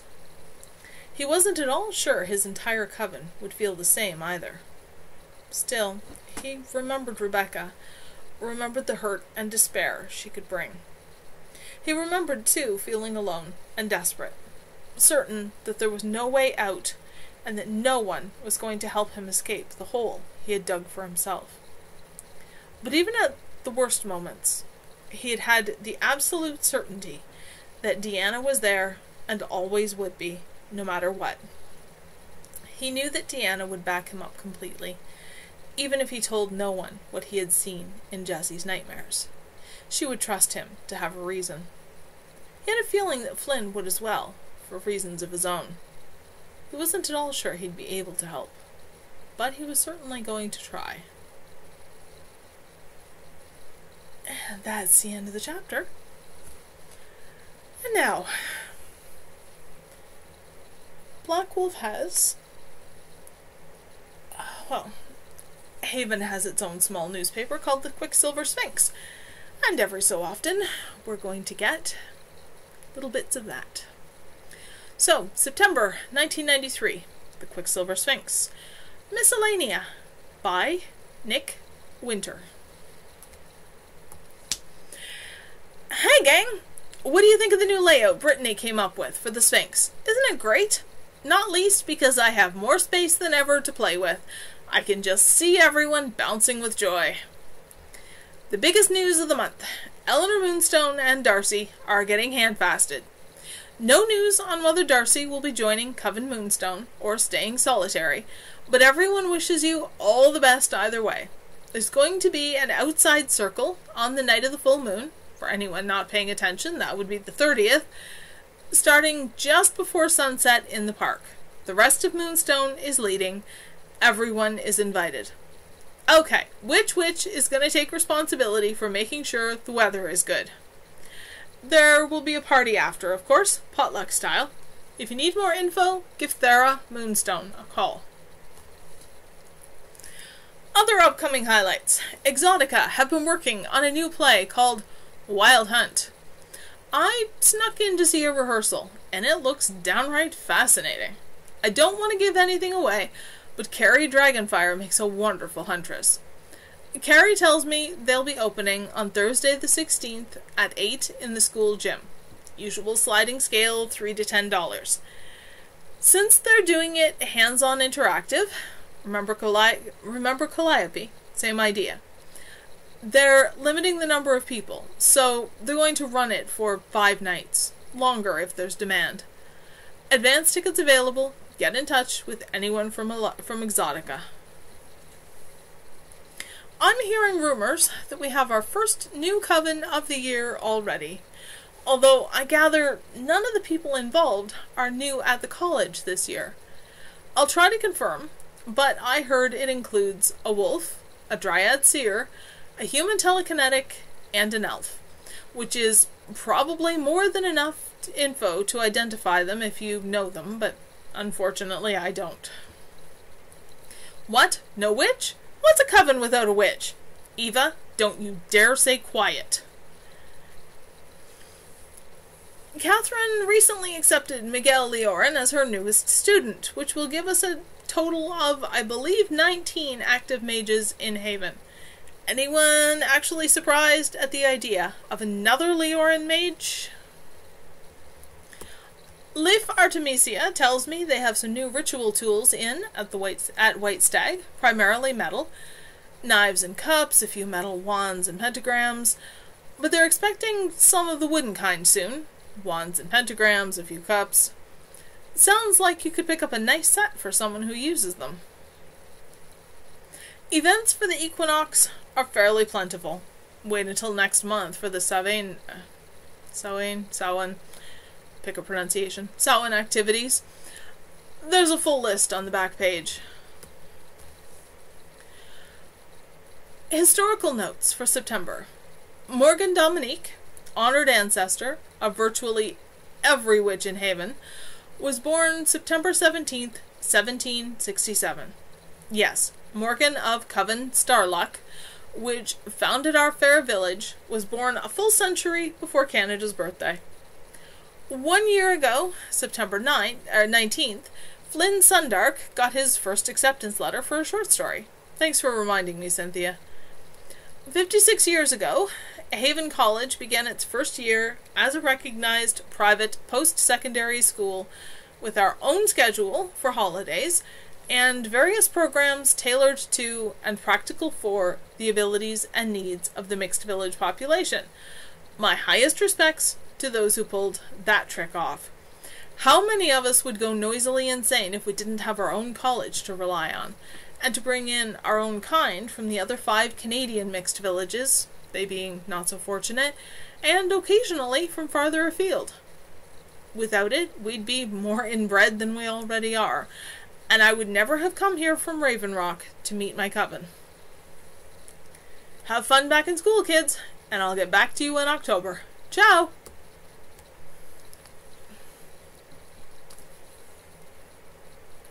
Oh. There's more of those scattered throughout the book. Nick's fun, I think. Okay, chapter 4. Andry woke sharply, lay still to try to find what had disturbed her. The familiar musty smell of hay, loose ends of which they had scraped together to make a bed, and the smells of the cattle below. The animals were stirring, though, and there was a human scent now, faintly. "Oh, damn. Jason, wake up. Wake up!" she whispered. Coiled warmly against her, Jason opened his eyes. "What?" he asked drowsily. "We overslept. The farmer's up." Immediately, he twisted away from her, sat up, and brushed away as much of the hay as he could. "Let's get out of here." The barn was an old one, with a ladder down to the lower part, and 2 huge doors for bringing the hay in. Andry thumped with the heel of her hand at the solid hook. Over her head, and she was 5'6". Why did they put them so high? Until the rust on it surrendered, and the doors swung open. They slipped quickly out, and Jason found a rock to brace the door closed with. There they paused, all senses alert, scanning the area. Andry touched Jason's arm, indicating a cedar rail fence liberally overgrown with brush and trees. He nodded acknowledgement, and they darted across 20 feet of open space to it. A short distance along it, they stopped and crouched. "Near miss," Jason whispered. We should have been awake a long time ago. True, but not so hard to explain. Cold, hunger, and general fatigue made a powerful team. We'll just have to be more careful, Andrea murmured back, putting all the reassurance she could into her voice. Besides, what's the worst that could happen? We get thrown out. No one's going to catch us. We'd just have to move on a little faster than we would have. She ran a hand over his hair, the long midnight mane, forever getting in his eyes, but he refused to cut it short like hers. Given the strong resemblance between them, it wasn't unusual for strangers to get them confused. Even more common was being thought younger than her and Jason's 22 and 17 years, respectively. He shifted under her touch, restlessly. She kept stroking, and slowly he relaxed. Let's go farther back, she suggested. Maybe there will be a woodlot or something that will have prey we can hunt. Silently he followed her along the fence. It opened onto a tree-edged lane. Some distance back onto the farmer's property they found a possible hunting ground. Large flat glacial rocks, with trees growing between them, and places where dirt had piled up to provide footing for various sorts of brushy cover. They shed their clothes and shifted to wolf form, within a heartbeat of one another.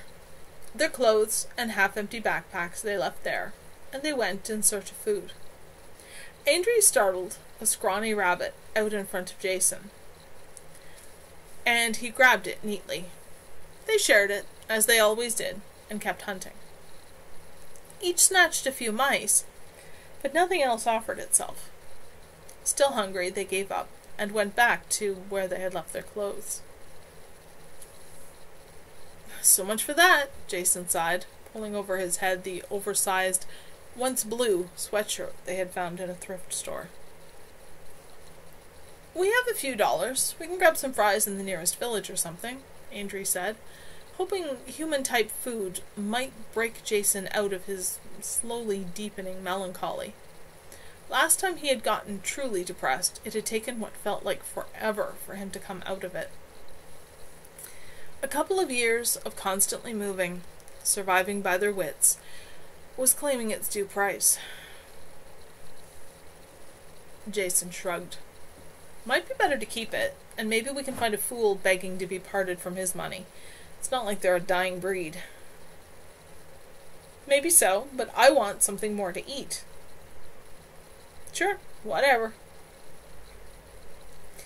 They backtracked, stealthily covering the ground between the last of their cover and the nearby road. They tossed the bags over a page-wire fence, scrambled over it at one of the posts, and started walking along the road. It didn't matter which direction. Every road led somewhere, and one destination was as good as any other. Some time, and a few roads later, they spotted a small restaurant. They paused outside to count available funds. 2 cups of hot chocolate, a plate of fries, and a bacon and tomato sandwich, the food shared, did much to improve not only Jason's spirits, but Andrea's as well. One day at a time, she reminded herself. Tomorrow might never get here, and yesterday's gone. Think only about right now, and we'll survive, somehow. Jason felt so much better that while they were lingering over the chocolate, he produced from his pockets 3 walnut shells and a small polished amethyst. Andrea played along, the 2 of them giggling over the game.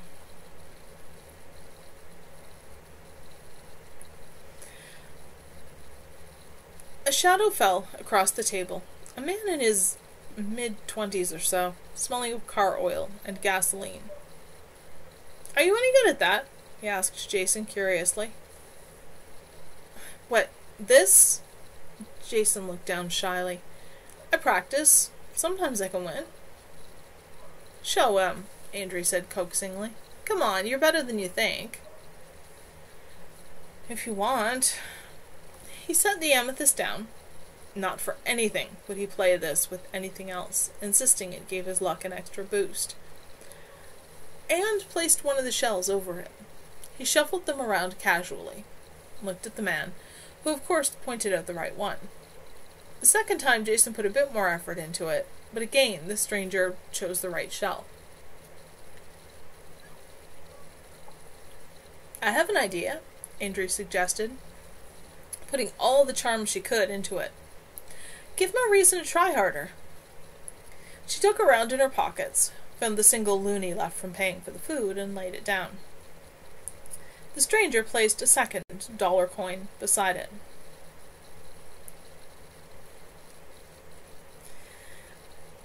"Where does this highway go?" Andrew wondered aloud, timing it carefully. The man glanced briefly at her, and Jason's hands flickered faster than she could see, switching the shells. Bingo. Some could find the stone if they kept watching closely enough, but as soon as someone looked away for even a heartbeat, it was hopeless. He told her a name that meant nothing to her. Meanwhile, Jason raised his hands from the shells and gave him an expectant look. "I think that one." He tapped the one on the left. Jason picked it up and showed him. Nothing. The amethyst appeared under the center shell. Of course Jason made a show of being surprised and delighted at his success. Of course, once the man laid another loonie beside Andrew's, he just had to try again. They won from him the amount they had spent on the meal, and a few dollars extra, before the owner caught on and threw them out. That being a fairly typical reaction, they shrugged, wished her a good day, and departed. That is the end of chapter 4.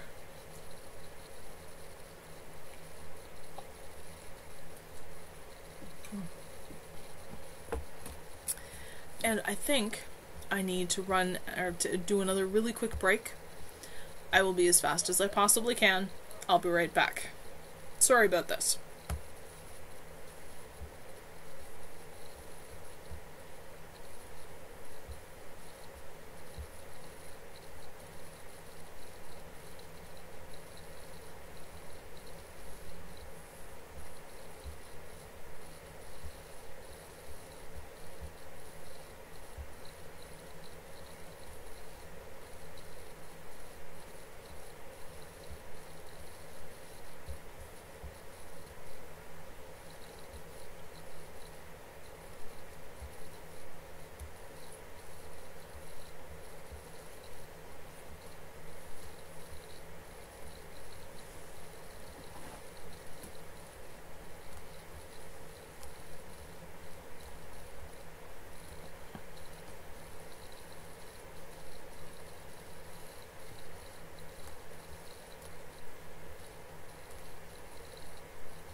Okay, sorry about that. I can only sit still for so long before I need to move a little bit and stretch, that kind of stuff.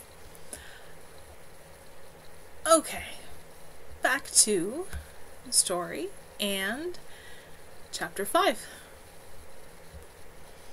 I'm going to take a longer break after the end of chapter 5 and basically end the stream. I'll try to come back soon afterwards and do at least another couple of chapters, since I did some of these yesterday, did up to the end of 5 yesterday and then had a tech glitch, which is why I'm redoing it.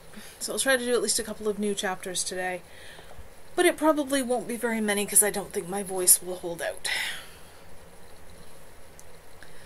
Chapter 5. Jesse pretended to himself that he had never tried to run away the night before, while he had breakfast with the others, then helped collapse the tent and stow everything back into backpacks and bags. In less time than he expected, there was little sign that they'd ever been there, only the well-buried fire ring and the flattened circle where the tent had been. Not much else. He wondered how fast the grass would recover and spring back, hiding even those traces. As it turned out, there was a dark green van parked on a narrow little road not too far away. The back of the van was entirely empty, except for thick green carpeting on the floor and up the sides, with a few rings peeking through the carpet here and there.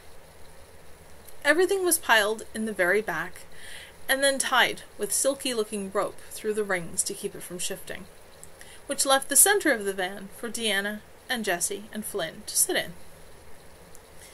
It seemed like an odd thing to do to a van, but on the other hand, there was enough padding under the carpet beneath him that someone could sleep in here easily, and you could probably pack either a lot of friends or a lot of groceries and stuff in here. The house that Bain pulled up in front of was, well, it would be pretty big in the city, but seemed about average around here, from what he had seen on the drive.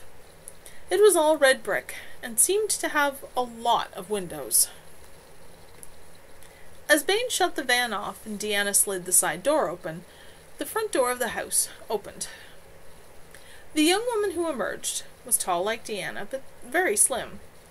Platinum blonde hair, almost silvery in the sunlight, fell absolutely straight to about jaw length, and then turned into a cascade of loose waves from there to her elbows, completely unconfined as far as he could see.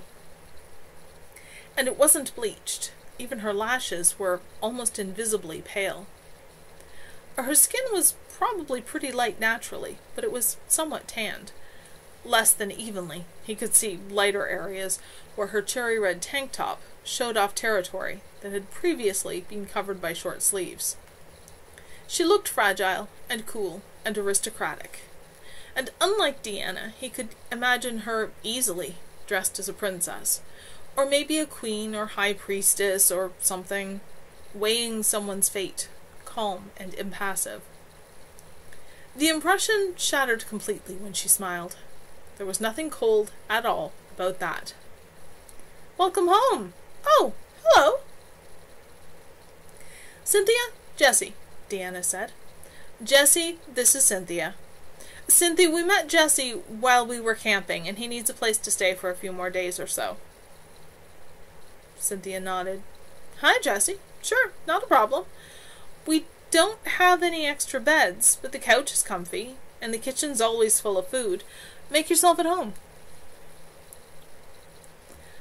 Jesse managed a rather shy greeting, completely at a loss to explain why he found her so intimidating. After all, she was acting welcoming enough. She also helped with bringing everything inside, demolishing the idea that she was in any way fragile. Those smooth, slender limbs showed surprising muscle tensing under the surface when she added her own hands to theirs. She was the one who took charge, and even Bain obeyed her directions without hesitation.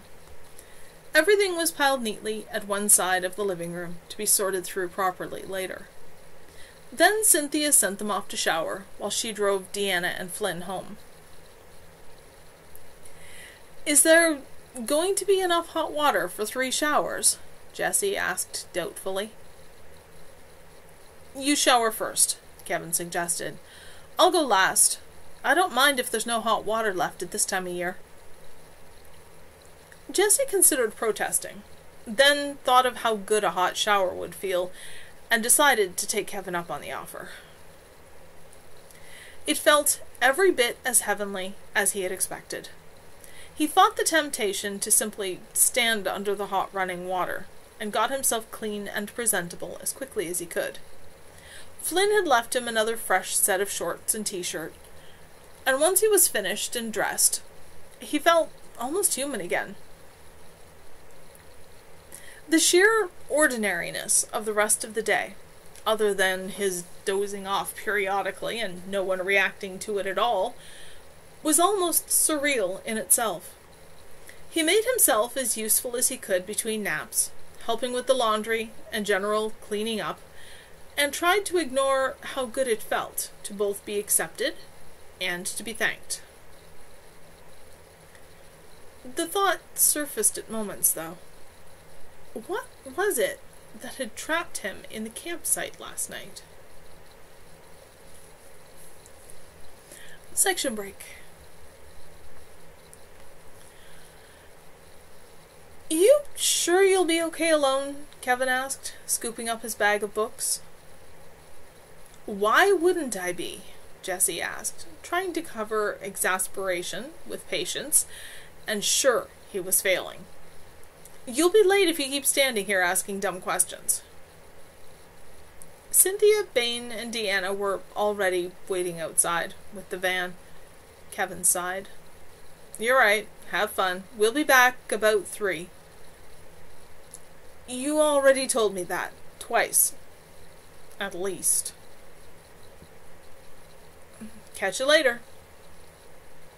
"I'm not going anywhere." Jessie watched from the door while Kevin slid the side door of the van open and ducked agilely inside. In a moment they were gone. He couldn't quite believe that they had been naive enough to trust him in the house alone. Not that he intended to take anything, not after that weird experience the other night. But maybe he could find out a little. Information was a kind of power, after all, and feeling less powerless would be an enormous relief. And information would be all the more welcome, given the general strangeness around here. The evening after they'd come back to the house from the campsite, he had been, gently, tactfully, but quite unequivocally, evicted from the living room for over an hour. Flynn's explanation was that it was a sort of spiritual thing that they typically did once a week, and that it was complicated to explain, and the details would probably not interest him. Being asked not to interrupt them for that long seemed fair enough, all things considered. The screened-in porch was comfortable, and Bane had offered his laptop computer for Jessie to play games on. Nonetheless, he had peeked from the kitchen while grabbing a drink.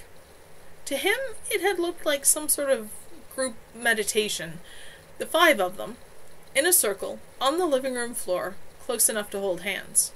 No one moving or talking at all. As religious stuff went, it probably beat a lot of lectures on what to do and what would send you to hell, but it was nonetheless odd. He prowled the house, room by room, careful to return everything to its former place. The kitchen was very ordinary, until he took a closer look in the cupboard that had neat hand-labeled bottles of spices. In front were ordinary things like oregano and basil and savory. In behind those were many odder-looking jars of dried plants he didn't recognize the names of. St. John's wort? Sounded real appetizing. Lemon balm? Why would anyone without a cat bottle catnip? Or bottled willow leaves, for that matter. Wolfsbane, which for some reason he thought was poisonous. Maybe they were into making brews or poisoning people or something. Or expecting an invasion of werewolves. Yeah, sure, Jess. Get a grip on yourself. There was nothing else of note in the kitchen that he could find, nor in the laundry room past the kitchen. The dining room? He checked the cabinet, glanced briefly through the obviously old china. It was actually rather pretty, white with a border of green and gold and red leaves, like a wreath. Somewhat surprisingly, there was nothing of obvious interest in the living room. It was an ordinary kind of place. A couch, 2 chairs that matched each other but not the couch, a coffee table and 2 end tables that didn't match in any combination, a stand that held TV and VCR and the movie collection, a new-looking computer on a desk in the corner farthest from the window. All on worn, wall-to-wall carpet, one wall almost entirely taken by what he thought was called a bay window. Dominant colors, all earth tones, greens and browns and greys, and the russet of the carpet, which suited the plants hung in the window and in corners, and standing absolutely anywhere they were unlikely to be tripped over. About the most unusual thing here was the collection of silky, lightweight blankets thrown over the backs of the couch and chairs, and they were most often in vivid primary and fiery colors instead. He knew they were warmer than they should have been, since they'd been abundant at the campsite, and he'd been sleeping here on the couch under one of them. He also knew that they made his skin tingle faintly, in a not unpleasant way. They reminded him of stuff he had seen around Shane's, but he'd never felt that tingling before. Where next? The basement was half utility room, half Deanna's irregularly occupied bedroom, all green and russet and brown, plus a half bath. He decided to go upstairs first. He expected nothing in the bathroom, and other than a few hand-labeled bottles of what appeared to be bath oils, it didn't disappoint him. The oils smelled rather pleasant, actually. Nothing musky or perfumey that irritated his sensitive nose at all. Bane's room was, like Bane, utterly practical and organized. Bed, dresser, a small table beside the bed, a bookcase with glass doors. That was it. Jessie searched drawers quickly, found only clothes. Searched the bookcase, found only ordinary books, mostly horror and fantasy, and at least a half a dozen on wolves and others that looked like the kinds of things he recalled from English classes. Cynthia's room, the master, across the hall. Double waterbed, dresser, a larger open bookcase, a table on one side of the bed, a squarish wooden chest about the same height in the mirror position on the other side. A sturdy large basket near the door, where she could take it easily downstairs, held yarn and knitting needles and sundry mysterious objects. Several bags in the closet, beneath her clothes, held more yarn. Only clothes, again, in the dresser, and on it a compact stereo and a collection of cassette tapes, mostly unfamiliar to Jessie. The books were lighter kinds of fantasy, and the rest on things like the ecology of the northern Canadian forests and mammals of the Canadian wild, but also meteorology and weather and windmills and wind energy. One entire shelf was poetry. He pulled one at random and opened it to the page marked. The poem was called True Thomas and looked long, the language old. The drawer of the table held only a small flashlight, a notebook, and a pencil. The notes, all in a neat, elegant hand, were things like pick up milk and eggs, and call Naomi, and stray odds and ends. The chest proved to be locked. A little searching, in Kevin's room in fact, provided a couple of paper clips he straightened while returning. Despite all Shane's lessons and his own experience, though, he couldn't coax the lock open, and finally gave up before he could leave scratches that would be too obvious. Kevin's room, on the same side of the hall as Bane's. The walls were plastered with posters, ranging from elves, unicorns, and forest scenes, to Depeche Mode and Queen, The floor was strewn with clothes, books, cassettes, and random objects. A wooden desk, covered with books and paper and binders, stood in one corner, and a few shelves above and beside bore a heavy load of yet more books. A dresser had ornaments and jewelry scattered on it and hung from the mirror corners. Through an open door, he could see a closet piled knee-deep with unidentifiable stuff. Clothes hung above, in a bright colored blur of predominantly strong blues and greens and reds. A fairly expensive compact stereo sat on the floor beside the bed. He gave up totally on the piles of paper. The books defied any classification. There seemed to be everything under the sun, though the non-fiction leaned towards psychology and related fields, which made sense. Kevin had told him he was starting a 4-year program in counseling. Well, nobody was perfect. Jesse had to admire some of his taste in music, at least, but it wandered, too, from something called the Pachelbel Canon to a group called Enigma, who certainly had some songs with interesting names, through more ordinary rock, like Aerosmith and Blondie. In the bottom of the closet, he found a polished chest of rich, dark wood. Carefully, Jesse dragged it out, about a foot tall, and 1 by 2 across the top. Locked, but this one he managed to get open without much trouble, or much visible trace. He raised the lid, wondering what he'd find. At first all he saw was a considerable amount of bright-hued silky fabric, much like the blankets in the living room. He reached in, found something solid, and pulled it out. The silk hiding it reminded him of water, shimmery blue and green and grey. Carefully he unwrapped it, found a cup, shaped like a wide-mouthed wine glass, but made of some silvery metal, engraved around the outside with fish and wave patterns and swans. It was so clean it caught the sunlight and gave the brief illusion that it actually held the golden light like water.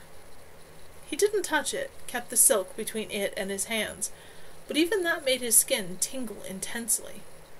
Feeling something akin to awe, somehow sure that he had found something very old and special, he returned the cup to its place and reached for something else. Concealed by silver grey and ice blue and pale gold was a knife like nothing he'd ever seen, the blade something like 8 inches long, the hilt wrapped in gold wire and set with a clear red stone on each side. Utterly unable to resist, he lifted it from the silk. The tingling grew stronger, and slid it free from the ornate metal sheath. The blade was shining bright. He could see himself in it, and looked deadly sharp. That prickling was getting worse, fast. It escalated sharply. Felt like someone lashed him squarely across his shoulder blades. He dropped the knife with a half-strangled cry, and the sensation eased. Without touching it directly again, he resheathed it, wrapped it, and returned it to the chest, then put the chest back in its place. He hadn't been down to Deanna's room, but that was definitely enough snooping. Sorry, enough prowling. Where'd I get snooping from? The skin of his hands felt hot and tight. The muscles of his arms and upper back throbbed a little, and there was a pressure behind his eyes that felt like the beginnings of a headache. Snooping around here was dangerous. Things bit back. Still, he definitely had a lot to think about. Section break. Kevin stepped in the door of his bedroom and paused. Something had caused a serious energy disruption in here, and for it to still be so perceptible, it had either been only minutes before, or it had been a violent disturbance. He tracked the source and pulled the chest holding his great-grandmother's tools out of the closet. Faint traces on the Spanish steel cup. Then he reached his knife. He wasn't sure quite what he felt about that. a certain amount of sympathy for how much it had to have hurt Jesse in his present state, an uncharitable righteousness that he had asked for it, amusement and apprehension about what else Jesse had been into, and what conclusions he was making. Annoyance because only his own peculiar layered shielding had protected the spells on the knife, and they were going to need work to fix, regardless. He kept the knife out to start on later. It was going to take a while since he was still recovering, but he rarely used them anyway, and really didn't need them at all. Normally he only brought them out when backing up someone else who was better at ritual or even kitchen magic, which was pretty much anyone short of the wolves.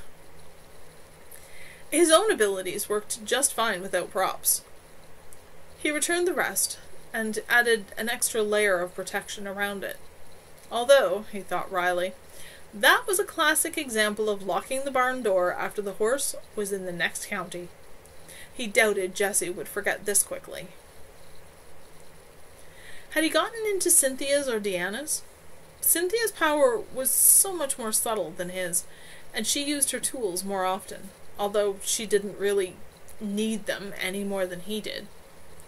On the other hand, he doubted that any amount of unauthorized handling could cause Deanna the slightest trouble with her tools. He left his room, the knife under his pillow and out of sight, and went to Cynthia's. The chest opened immediately under his hand. He checked each briefly, the crystal sphere that had been her grandmother's, the mostly newer tools, and found everything as it should be.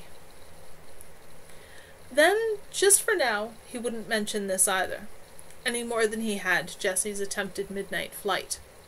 He didn't think Jesse had meant any harm today. He couldn't be blamed for curiosity.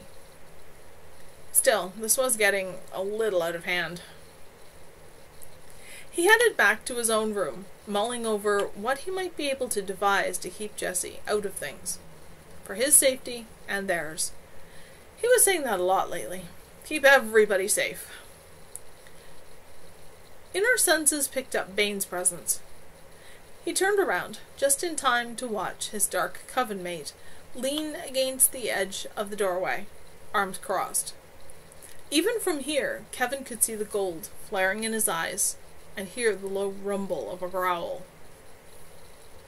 Uh-oh. He was in my room, Bane said, each word precise, reminding Kevin of the sharp edge of his knife. His scent is everywhere. I want him out of my territory now. Can we talk about this, please? For my sake and Gisella's, at least?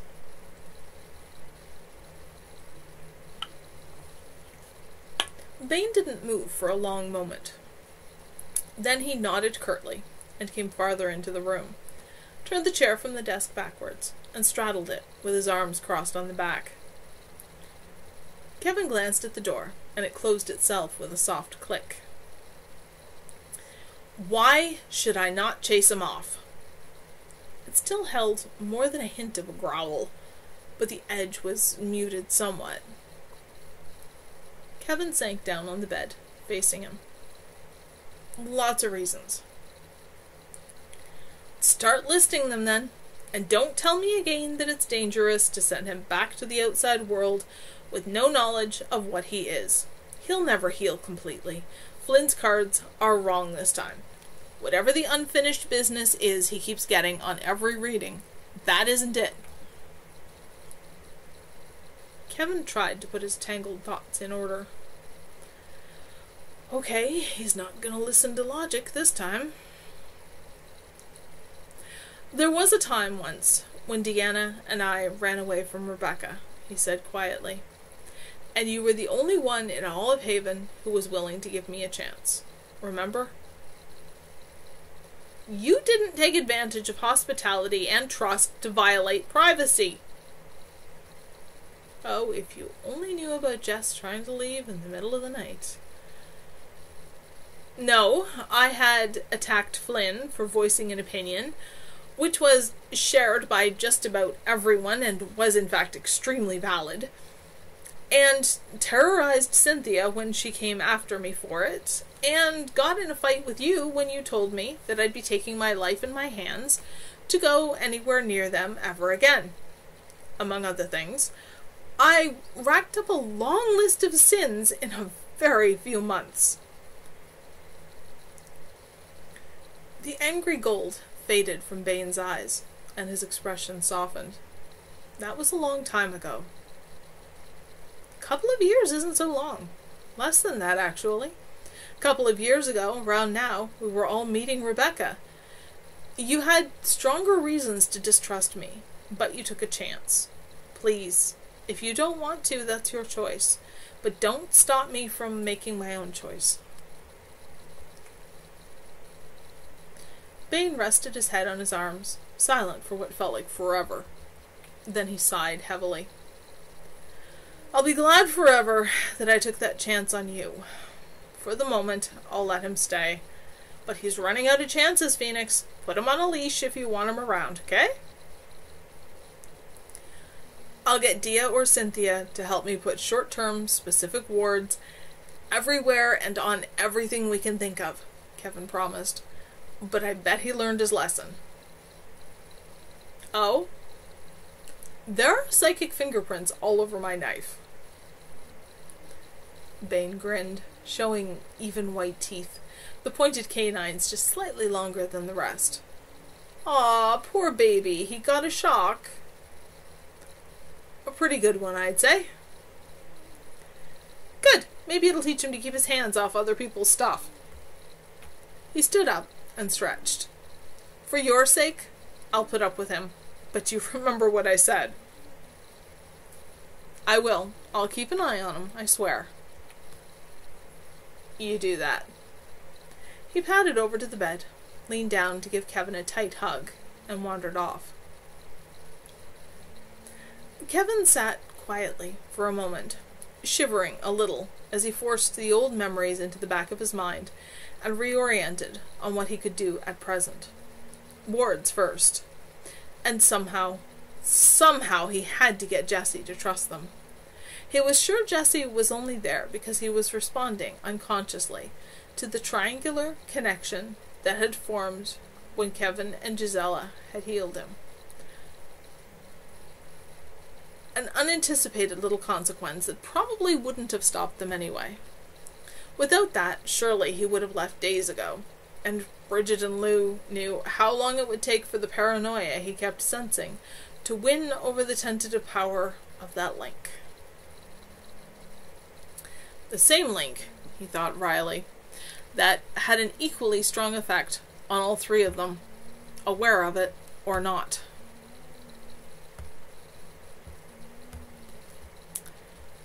Section break. The house was very quiet. Jessie lay still, comfortable on the couch, especially after some of the places he had slept, listening to the silence, wondering what secrets it was keeping. How long had he been here? Days? 2 weeks? 3? He had to leave. Nothing else spooky had happened, although he hadn't ventured any further exploring, but he didn't want to chance sneaking away again. He had to leave, and during the day, openly. Damn it, Jess, you can't afford to care. Get back to Shane, forget all this. Caring would get him into trouble. He'd have to leave. Tomorrow.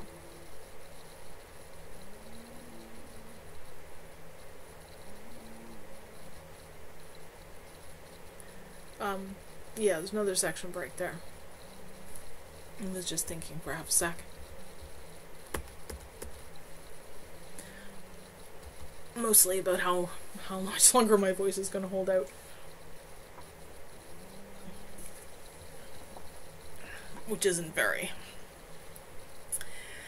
It took a messily long time to convince them that he needed to leave.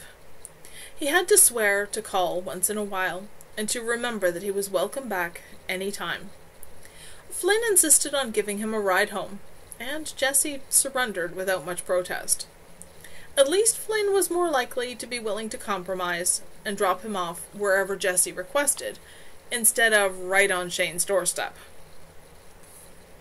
He did wonder whether that was in any way connected to Bane's body language, suggesting that he was not happy. It wasn't anger. Jesse was very good at picking up on that. But clearly there was something he didn't like. There was nothing Bane said or did directly that offered an opening to ask, however. So the wisest course of action seemed to be just avoiding the whole subject entirely, or completely. "Take care of yourself," Kevin said softly, just before Jesse escaped out the door. He sounded like he meant it. Jesse had to grin. "I do my best. Always."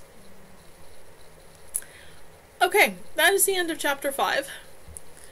My voice tells me that I need to take a break. Like, now. This is probably not a good time to push my voice and try see if I can end up with a sore throat. So, I'm going to take a bit of a break, make more tea, probably grab some lunch, and then I'll see about coming back and reading another chapter or two, but it won't be too much more today. Okay? If you've been with me and hanging out and following along, then I hope you're enjoying the story. If you want the text version, prismcat.com/blackwolf, all one word. You can get that for free in several different formats. Okay? And I will be back in a bit. Everybody stay safe. Social distancing, wash your hands, all that kind of stuff.